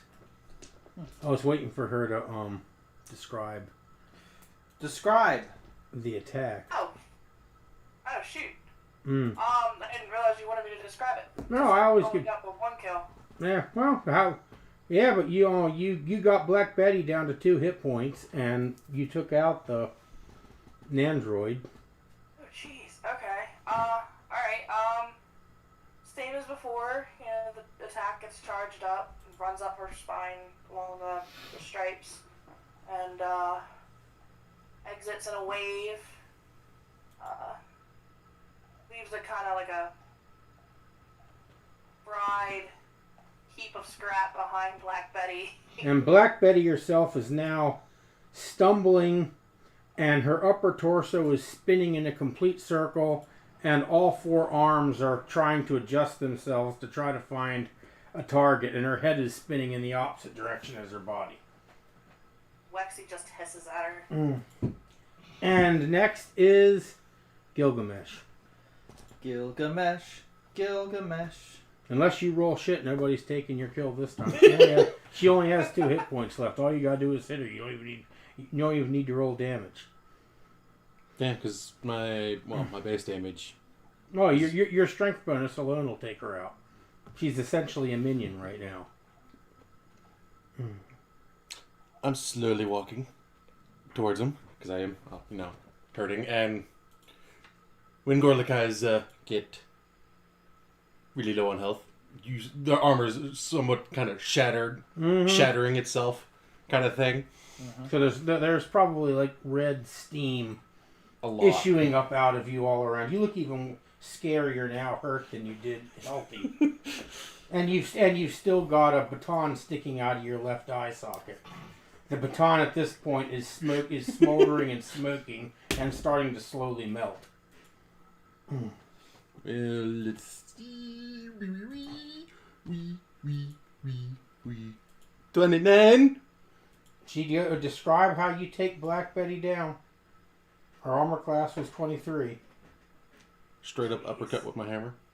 And her head explodes, the pieces of it fly into the ceiling.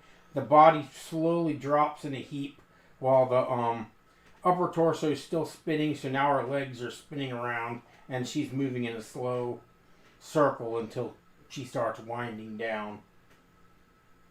And next is Alex. Is she still depressed? She gets up. She suddenly does this. I should help. Decides to get involved now that it's all pretty much over. She stretches. Walks in.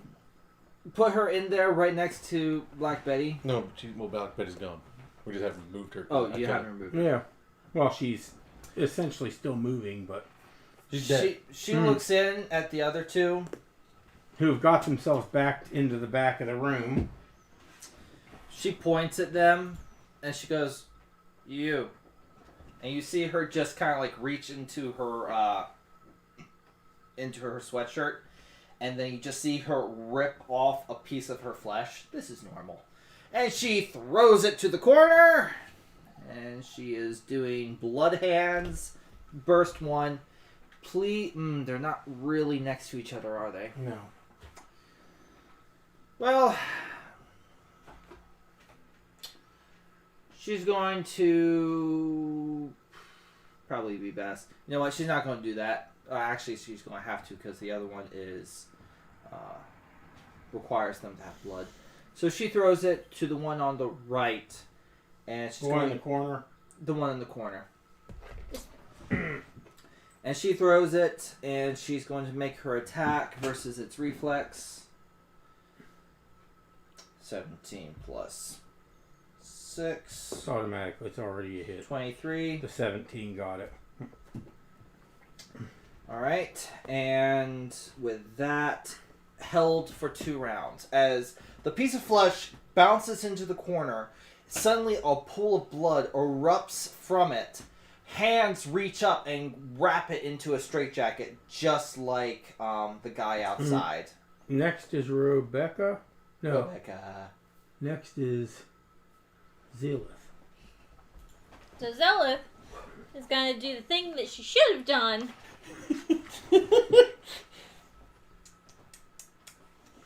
She's going to heal the poor suit of armor.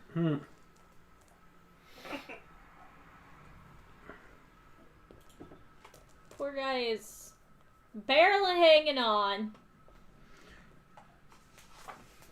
Yeah, I'm slowly just crumbling to pieces. Slowly.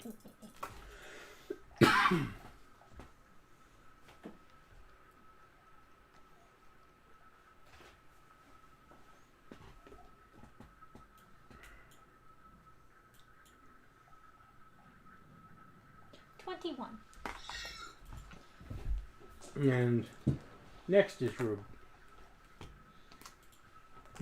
Rebecca. Rebecca. No, come back.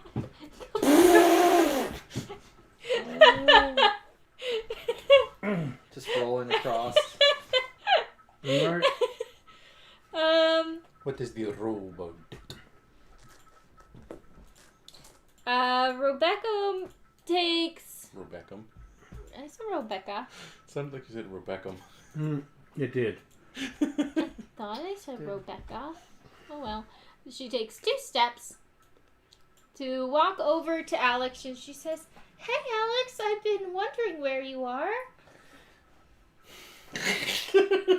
She goes, "I'm sorry.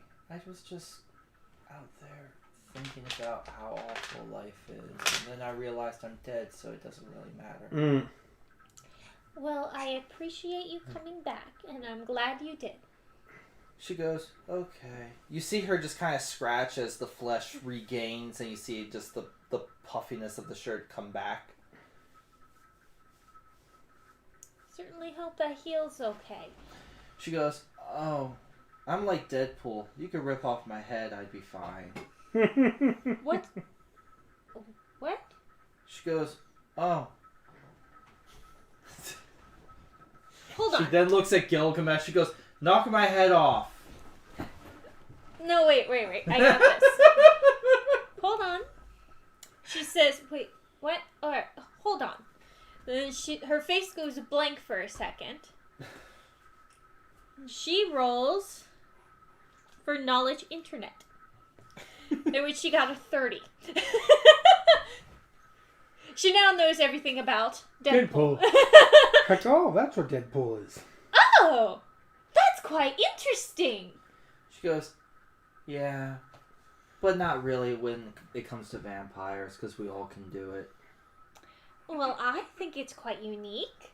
She goes, "Aw." I certainly can't do that. She goes, "Aw, we haven't tried yet." No, I really can't. You break a piece off of me, it won't come back. Unless you put it back on. She goes, Oh, no, you have to put my head back. Well, that thing just grew back on. She goes, I think we're still in the middle of combat. Yeah. Roleplay! I think we're really tired at this Oh, point. we're going to end the combat because they can't survive another round. I'm calculating Well, they're- experience. While they're He's calculating gathering experience. together, Okay, I need... combat ends. The other two in the corner are just watching this And they just go on. they were because they do have morals, and They self-destruct. no, they just give up. Oh, they both fail. Make it official. Combat ends. Poof. Everyone's just kind of tired at this point. Mm-hmm.